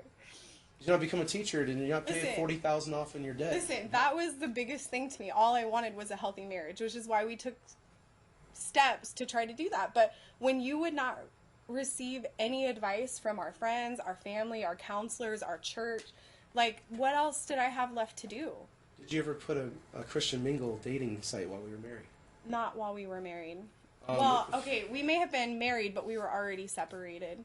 Look at, I had already Did filed you for post a divorce. picture of our daughter on there as well? Yeah, and I do think that was a mistake. I did put a picture of her and I in there on my profile. And when you saw the profile and mentioned to me that you saw that there was a picture of me and Malia, Andrew I took Ramsey it sent it to down us. because I'm like, you're right. If I'm gonna be dating, like, I don't need to. Did put a Christian picture Mingle of her. disable your account because you were married?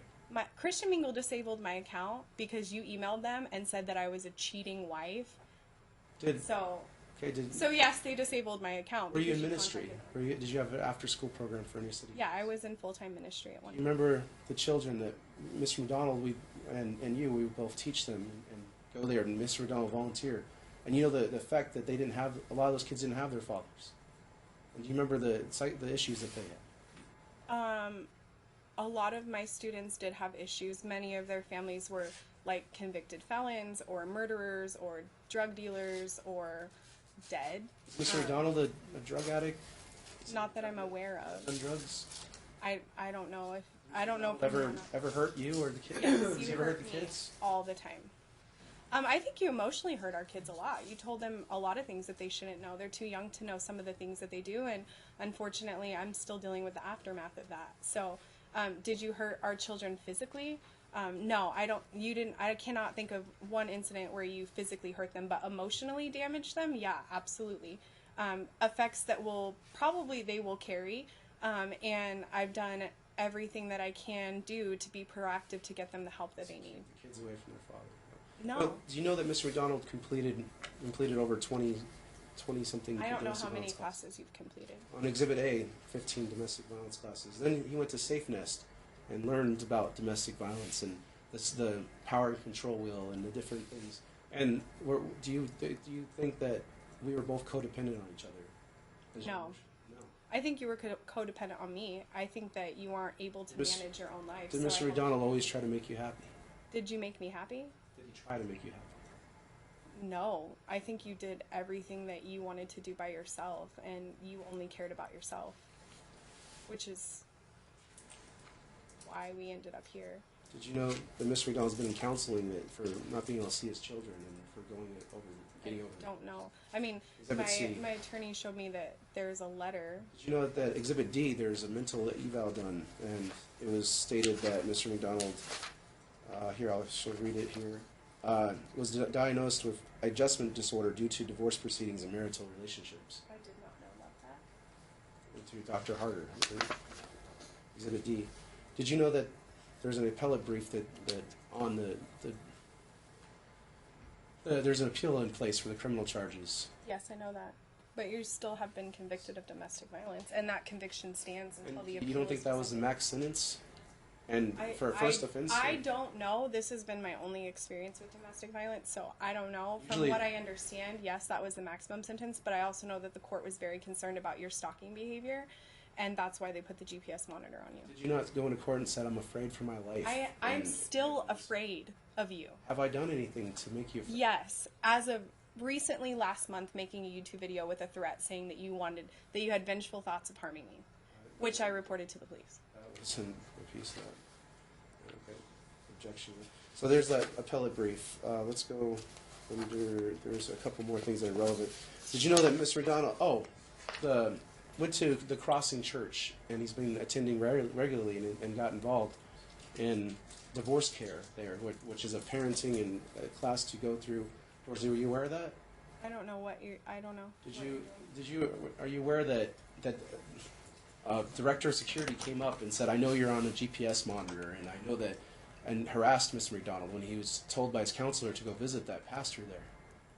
I do know that my best friend attends that church, and that you have made multiple attempts to talk to her. And Mr. McDonald ever talked to her or seen her? You sat directly behind her like 3 Sundays in a row, and that church has like, I don't know, 25,000 people that attend on a Sunday. So she did talk to the security people because she was concerned. She was concerned that you were there. You were waiting for her. You Did I ever waited talk till to her or see her? she had to be walked out to her car multiple times because she felt fearful of you. You were hovering, following her in her general direction. So I am aware of what her side of it is, that she did talk to the security there and she felt fearful, and she said that they had a conversation with you. What that conversation was, I don't know. You know, on Exhibit G, Mr. McDonald's been going to Celebrate Recovery for life issues in regards to this, and has been following the 12-step program that's over there to recover from those things. and to overcome and ask for God to forgive and let go of these things. And to Were you attending Celebrate Recovery at? the crossing. Okay. Did you know? Let's see. There's Exhibit H. I don't want to bore the court with that, but I do want to You're point not out. boring me. This is what I have to do. You have an hour and a half. You spend your hour and a half the way that you'd like to spend it. You tell me what you think I need to know. So this is on Exhibit H, Judge. I implore you to take a look at this. These are the. I'm involved with a couple of. Your Honor, is there a question pending for the Okay, witness? so are you aware of these findings through the CAP study and No, the I don't effects know of what the parental CAP alienation? study is. Definition of parental alienation: one parent manipulates a child to reject the other parent or step parent or grandparent and does the manipulation. Also frequently asks questions. Also, let's see here, pathogenic parenting. There's a doctor named Dr. Childis. Were you aware of that study, the pathogenic parenting? Where did you have a good relationship with your father? Like growing up? I would say it was a challenging relationship. Did you cut him out of your life and say things and that's what you do to people? I don't cut people out of my life. Have you ever said that? I don't know. I've never said that. Have you denied access to grandparents or even Mr. McDonald's side of it? Which do you agree that Mason and Lee have a good relationship with their cousins that are about the same age? I would say they don't. Melanie and Dustin. I and say Logan. that they don't have a relationship with them right now, which is sad for me because I know that Mason and Malia love them, but I have real concerns about the mental health of your family, and I don't believe that they would not invite you to see them when there are no contact orders in place.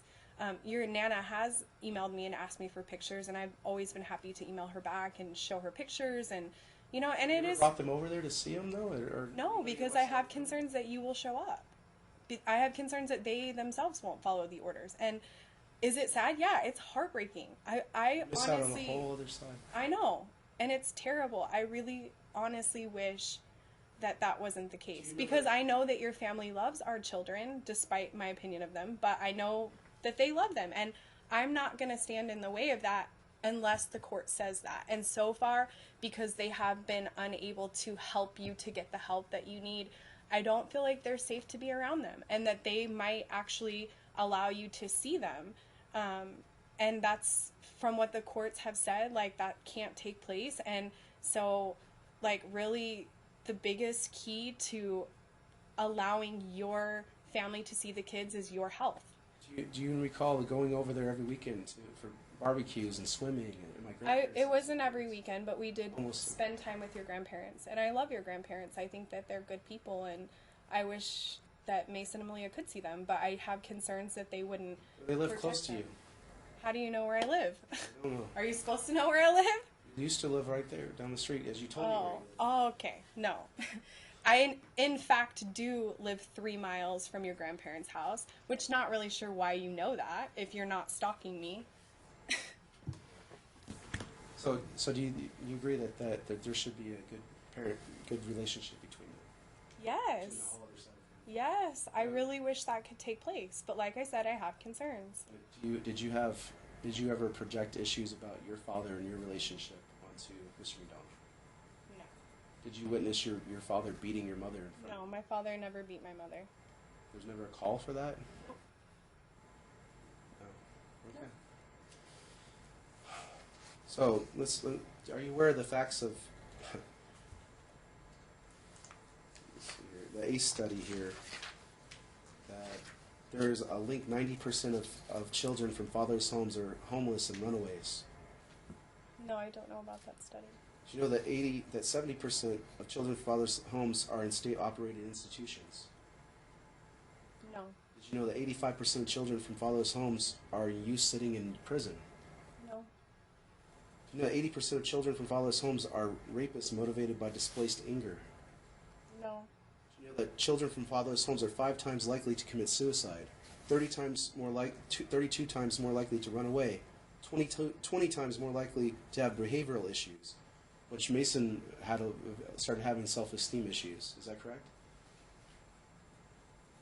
Are you asking me? Was there not did Mason not start having self-esteem issues and started saying, "Oh, I'm not this, I'm not," he started doubting himself and having issues with that? I received an email from his teacher when she told me that after a visitation with you, that she was concerned because Mason told her that he wanted to run away, which was concerning.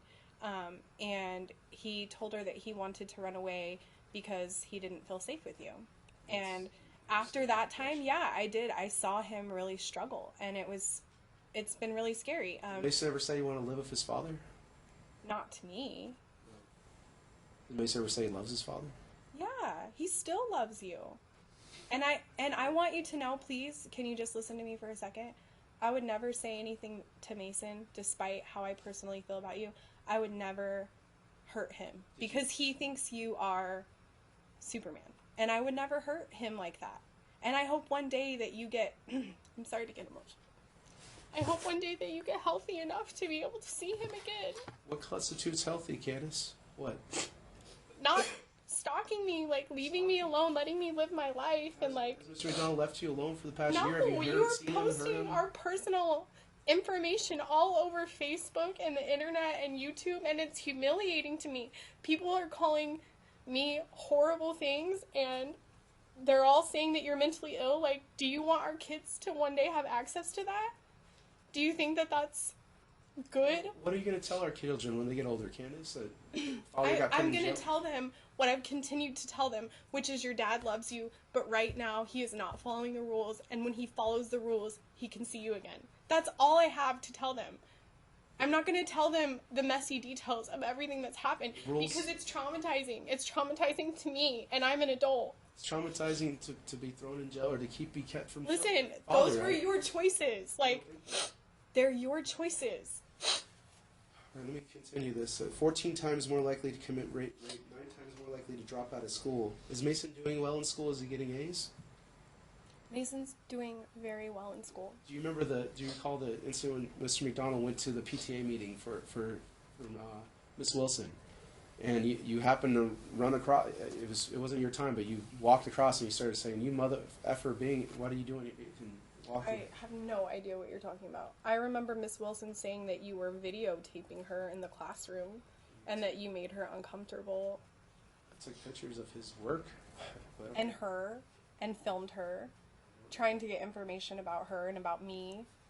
About our Just like you did with the daycare workers. 10 times more likely to abuse chemical substances. Have you ever abused chemical substances because of the stuff? No. 9 times more likely to end up in a state institution, and 20 times more likely to end up in prison. So, 2 times more likely to smoke. Do you smoke? Do you still smoke? Do you smoke around the children? I do not smoke. Anything? Nothing. Did Mason not say that there's stinky. I don't know what Mason said. From when Mommy's and her friends were there? No. I don't know what. Did you ever tell Mason that Daddy's brain doesn't work right, and started telling him that Daddy's no good and that he's? No. I will say about. You never said that, or your No. mother. No, and I will say about the Daddy's brain doesn't work right. That was Mason's comment, not mine. He asked me why you can't follow rules. He asked me why he can't see you, and why can't you just follow the rules so that you can see him? And I said, I don't know. I still don't know. I don't know the answer to that, and all I can tell him. Think some of those rules were contradictory after? No, I think that they were I think Judge Marquise has been very clear. Municipal court has been very clear. Your attorneys have been very clear. And I think that you just don't want to follow the rules. So how was he supposed to go to school every other weekend and pick up the kids if he wasn't allowed on the divorce decree? No, I mean, that's I mean not- the TPO that was previous. To No, and see, that's not even what it said. We could read that. If The exchanges were to take place at the school. If there was no school in session, they were to take place at the school. which you would When not the follow. TPO, listen, when the TPO was in place, I never planned to meet with you by myself ever. I would never be. I don't even want to be near you because you're I'm afraid of me. Or I am afraid of you, Michael. Your behavior is concerning, and not just to me, but like every freaking person in your life who's told you that your behavior is concerning. And if you could just understand that and work through that and admit some of that, like So you don't think that it's an emotional process to get divorced? And absolutely.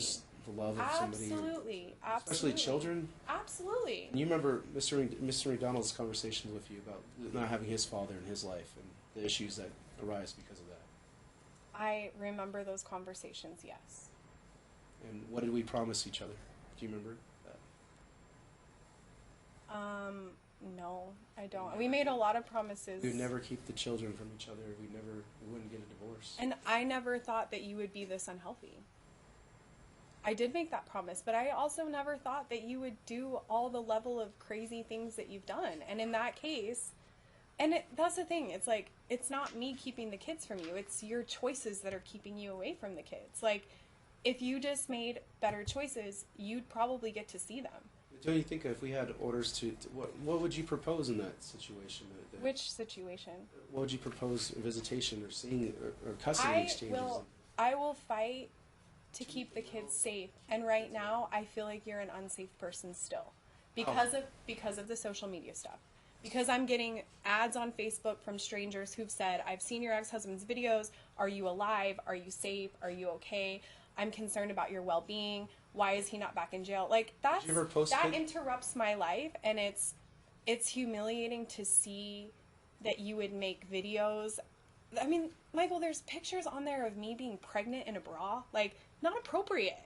And so that makes me think that if you're gonna go to that level, it shows me that you have not made any change. It doesn't matter to me if you've taken 1,000 counseling classes or if you've been through domestic violence. You still think it's my fault. You still think that it's me keeping the kids away from you. You don't realize that this is a direct consequence of your behavior. So what do I suggest for custody? I suggest you get healthy if you want to see the kids. When is healthy? What is defined? I would say when you start following orders, when you go to counseling, when you go to therapy. Has orders not been followed for the past year? Have you seen me? Have I been to any events or any Judge Marquis said no baseball? contact. I would say when you're addressing the kids on YouTube and saying, "Dear Mason and Malia, I didn't get a fair shake at this trial. My attorney shot himself." I would say that's contact. And I would also say fun times with the children. Who coaches the kids' baseball team now? The coach of the baseball team. So Joe and your father, Dan, don't do that? No, they don't coach his team. Did you ever let Miss McDonald? And how do you know that Mason's in baseball? Watch baseball games or soccer games? I don't know, or gymnastic or dance? I'm sorry? Malia's gymnastic or dance? Malia's not in gymnastics. I thought we were going to put, okay. Dance? Malia's in dance. How do you know she's in dance? So we said you're going to put her in dance. Yeah. And we used to walk right past that at Little Kickers at the... Okay, Mason's not We doing even Little would Kickers. go to events together. We would be good co-parents. What is your question? So do you think we could do that again? Do you think that's If possible? you can take the proper steps to get healthy and show that you are not crazy, then yeah. Listen, like, I just wish you would hear me say this. That, like, all of this is in your control. You having the kids back is all within your control. If you did what you needed to do, I guarantee the courts would... Why don't you give that outline? What do you think it takes? It's not my decision. Like, it's up to you to seek that out. You don't do counseling and classes? I'm doing what I have to do for the kids. While you're out there doing whatever you're doing, trying to humiliate me on Mr. McDonald Facebook. wants to take care of his children? I'm sure you want to take care. Well, actually, no. I would say no. Because, honestly, if you wanted to take care of your children, you would do what you had to do. There is nothing I would follow not the orders do. at all? Yes, I would follow. Even if I thought they were ridiculous, I would do them because I would be able to see my kids again. There is nothing that I wouldn't do. Order me to do classes. I'll go. I don't care how much it costs. You don't think Mr. McDonald hasn't attended any classes or completed I don't know what you're doing. I don't know what A, you're B, doing. C, D, E, F, G. I don't know what you're doing. Are those classes what the court has told you to do? Yes. Everything that has been ordered, Mr. McDonald has been following. I sincerely disagree with that because if that was making an impact... How would you know? Have you had any contact with Mr. Because McDonald? I know because of the level of what I have been harassed with. That I have strangers contacting me, that I have people tagging me on Facebook. Hey, look at this video. Hey, your ex-husband wrote this about you. Let's talk about that. So let's talk about that. Let's say Blair was your best friend, correct? Blair Remmenschneider. You guys used to be roommates, and I'd come over all the time when you were finishing college, and you used to live over there, right? Yes. And Blair didn't like me very much, did she? I know she doesn't like you now. I don't know how she felt about you then. Well, did Blair work at 94.1? Yes. So do you know who Mark DeSerio is? Yes. So did you know that Mark DeSerio has been trolling, has a Facebook group that's been completely harassing me and committing libel and slander and all kinds of stuff. Has been attending events and pursuing me. Has been I don't know posting what- all of our Irrelevant, documentation. Your Honor. Did you know that? Mr. McDonald, what's the relevance? Well, the relevancy is, does Miss McDonald, were you added to that Facebook group? I was added to that. Have you group. What Facebook group? The Nevada Court Watchers. So did you not go on there and start posting there and try and attempt to bait me to post on there and try to say that Mr. McDonald is trying to communicate with me? I'm sorry. Ask me again. Did you post on those comments and those things? I have not posted on anything. Well, I choose to stay Let's out. see. There's of exhibits. Let's pull up this the whole thing. exhibit M1 where you say this shit keeps getting better. There's different posts that you keep putting on there. You were added, 5 months later, after McDonald had been stalking Mr. McDonald and following the groups and things that he's been doing. Is this not you? I have been added. I have been tagged.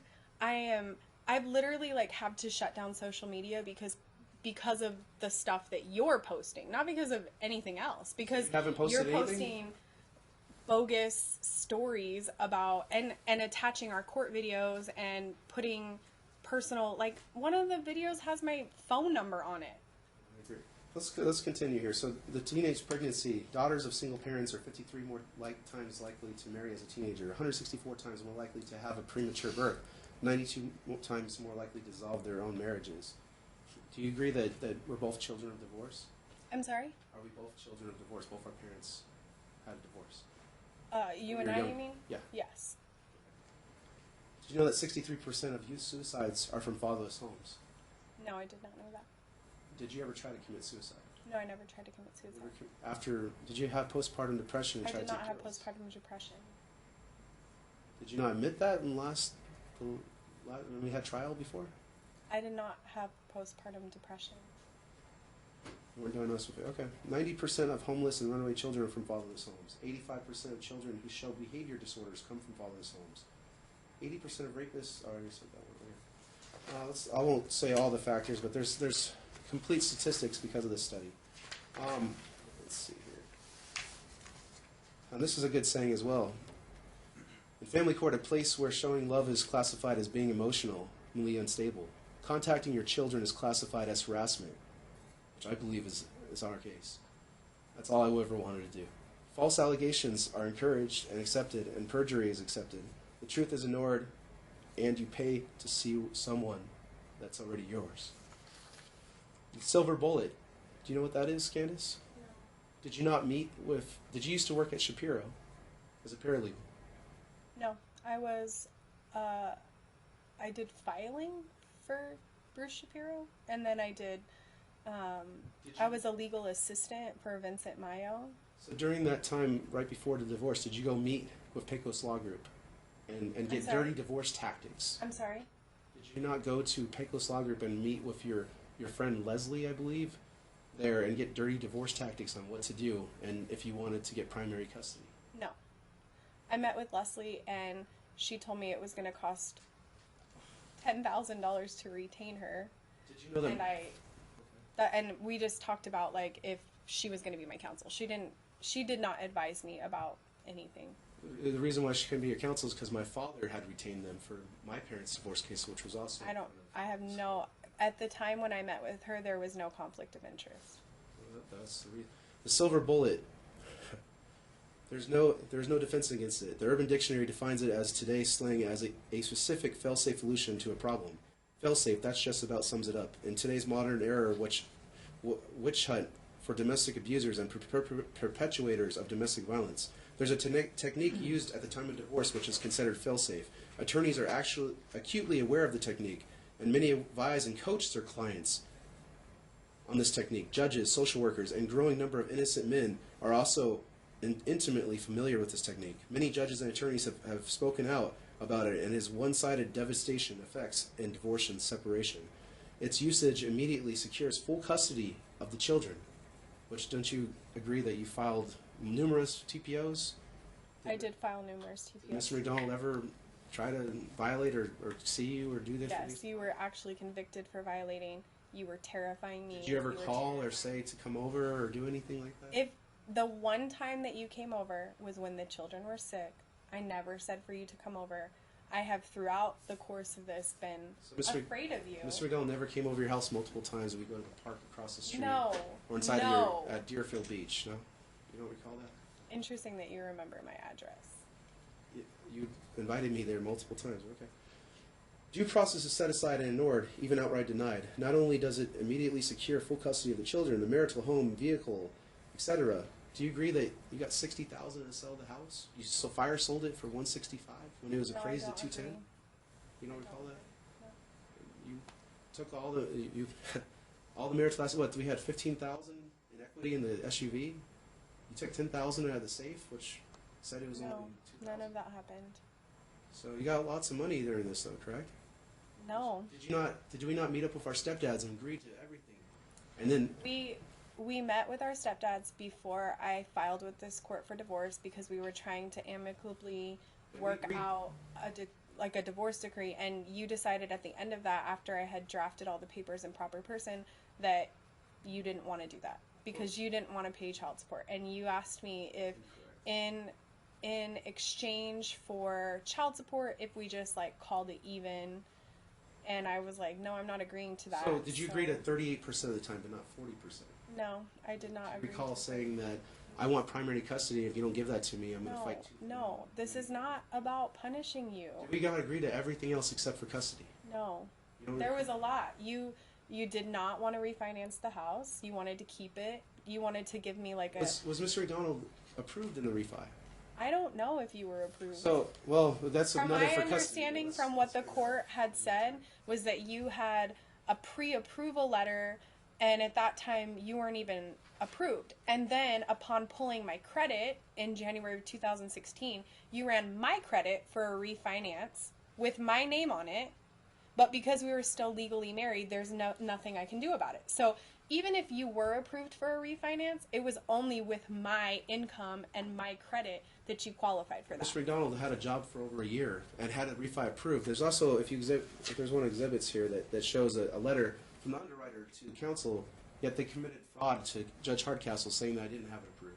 I was approved for over $152,000, and that was going to be an equal split between both of us. Yet you fire sold the house. Mr. McDonald only got $2,400 and got everything else. He was awarded $24,000. Anyway, let's continue. We'll bring up property issues some other day. Dads count. 63% of youth suicides are from fatherless homes, 5 times the average. 70% of youth in state-operated institutions come from fatherless homes. 71% of high school dropouts, 75% of adolescent patients in substance abuse rehab come from fatherless homes. 80% of rapists motivated by displaced anger come from fatherless homes. 85% of children who show behavioral disorders come from fatherless homes. 15 times the average. 85% of youths in prison come from fatherless homes, 15 times the average, and 90% of all homeless and runaway children are from fatherless homes, 24% the average. Dads are more than a paycheck to a child. They represent safety, protection, guidance, friendship, and someone to look up to. Let's help keep dads and keep them in their lives. Do you agree that fathers make a difference in a child's life?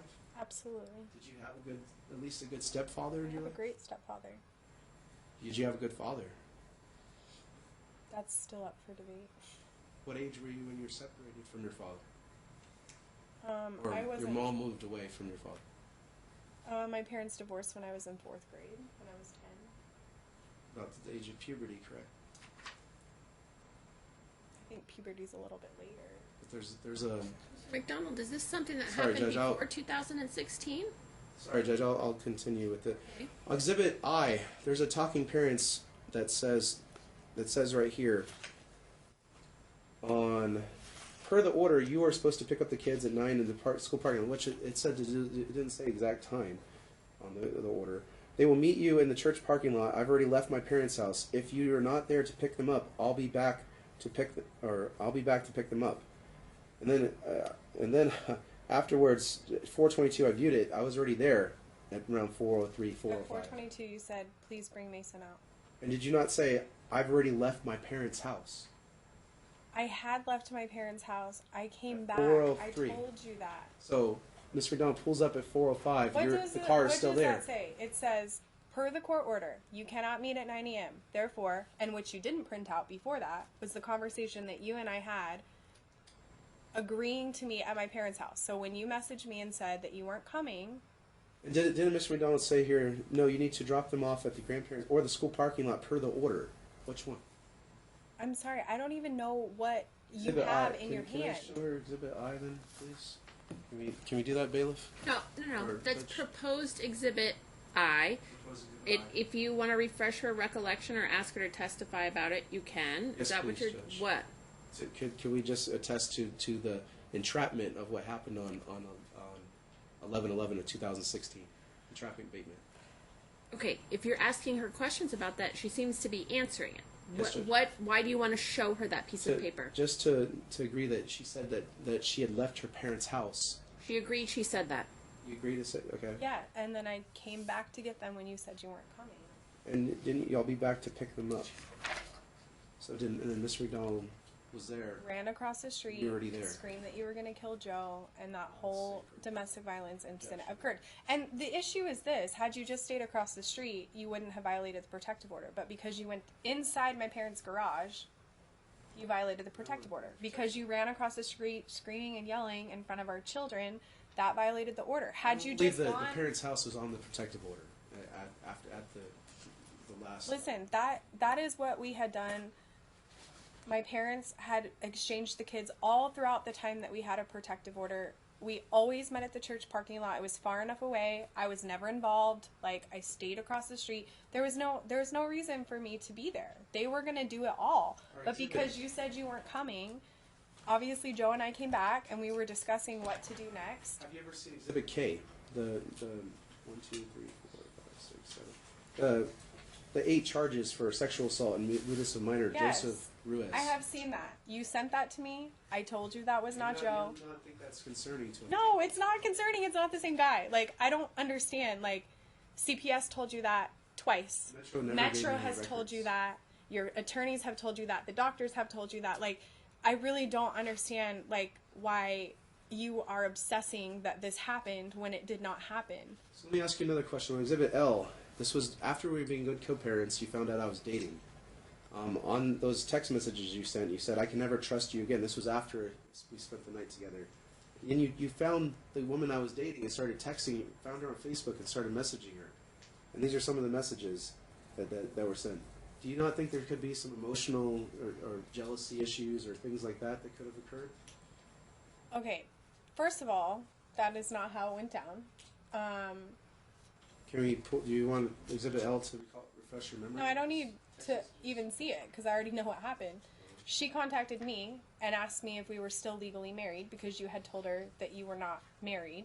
And I said, no, we're still legally married. Why? And she said, well, I also found out that he has a protective order. Is he bipolar? And I said, well, he's been diagnosed with bipolar, yes. And then she told me that you guys had been planning to get married and that you had just met her family. And I said, well, that's really interesting because during that time we had free access to be able to contact one another. You had been texting me that whole weekend that you wanted your family back and that you missed us and that you were going to do the right things. And so I said, well, that's really interesting because he was saying he wanted to get back with me. And she asked me to send her the text messages and I did. And, I mean, again, these were all on your side. You wanted to get back together. I had still told you, like, no, we're not. Spend the night together? No. So on page 48, do you remember those text messages that you sent? That I sent to Jackie, to her. you went out last night. Are you a man who wants his family back, or are you a liar? From here, I only communicate with you about the kids. I do not call me unless it pertains to the kids. Do not text me. Do not show up. I want a divorce. It's over. I'm not sure how clear I can make that. I almost believed you wanted to help Jackie help me put things in perspective. Yeah, I think that it is when you are jealousness. No, it has nothing to do with jealousy. It has everything to do with that. You know, you pretend to be this thing that you're not, and it was concerning. You pretend to be somebody who cares. Like, you pretend to be somebody who... cares about his children and won't. No, I said that earlier. I think if you cared, you do what you have to do to see them. I used to think that you cared until you've done all the things that you've done to, like, expose them and humiliate them. Since last quarter, has Mr. McDonald done anything? Yeah. Besides the social media? Besides the social media, all the social media stuff, that's like, what you mean. supposedly. Okay. No, that pretty much sums up the Facebook stuff, the messages from strangers, the So, YouTube videos. On page 48, did you not say, it's fine, venti, iced coffee, 2 pumps, white mocha cream. This is, and here's the gate code, pound 666. Yes, and that was the time when Malia was sick and you were bringing the kids back, and there was contact during that time. And you said, I got the money. You got the money that I gave you. All right, on Exhibit M, these are the stalking of Miss McDonald on the court group. It says the date that she was added on, September 19th. On what? On Nevada Court Watcher's website. The one that her previous coworker, or her previous roommate that was coworkers on, and the former radio show host Mark DeSerio has been posting all kinds of stuff about us. Exhibit M1 is... I'm going to stop us here. Mr. McDonald, you have 1 hour remaining. Thank you, Judge. Hold on. Stop. We are going to break for lunch now. We will return. It is 20 minutes to noon. This is a good time to stop because, Mr. McDonald, you have 1 hour left, and I want you to use your time. Have an opportunity to think about how you want to use that hour. If you're going to testify or you're going to tell me things or you want offer some of these exhibits into evidence, which haven't been offered yet, you're going to need time to do that. How do I... Hold on. You ask me, you say, can these be admitted? That's how you offer them. Counsel may object about foundation or some other questions, but it's going to take us some time to get through it. I'm going to ask counsel to look at the exhibits. Counsel, if there's anything you stipulate to when we get back from lunch, you'll let me know right off the bat so we don't have to get there. Then we'll continue with your examination of the plaintiff. Use your time wisely, and we'll be back at 1:15. All right? Thank you so much. All rise. We're off the record.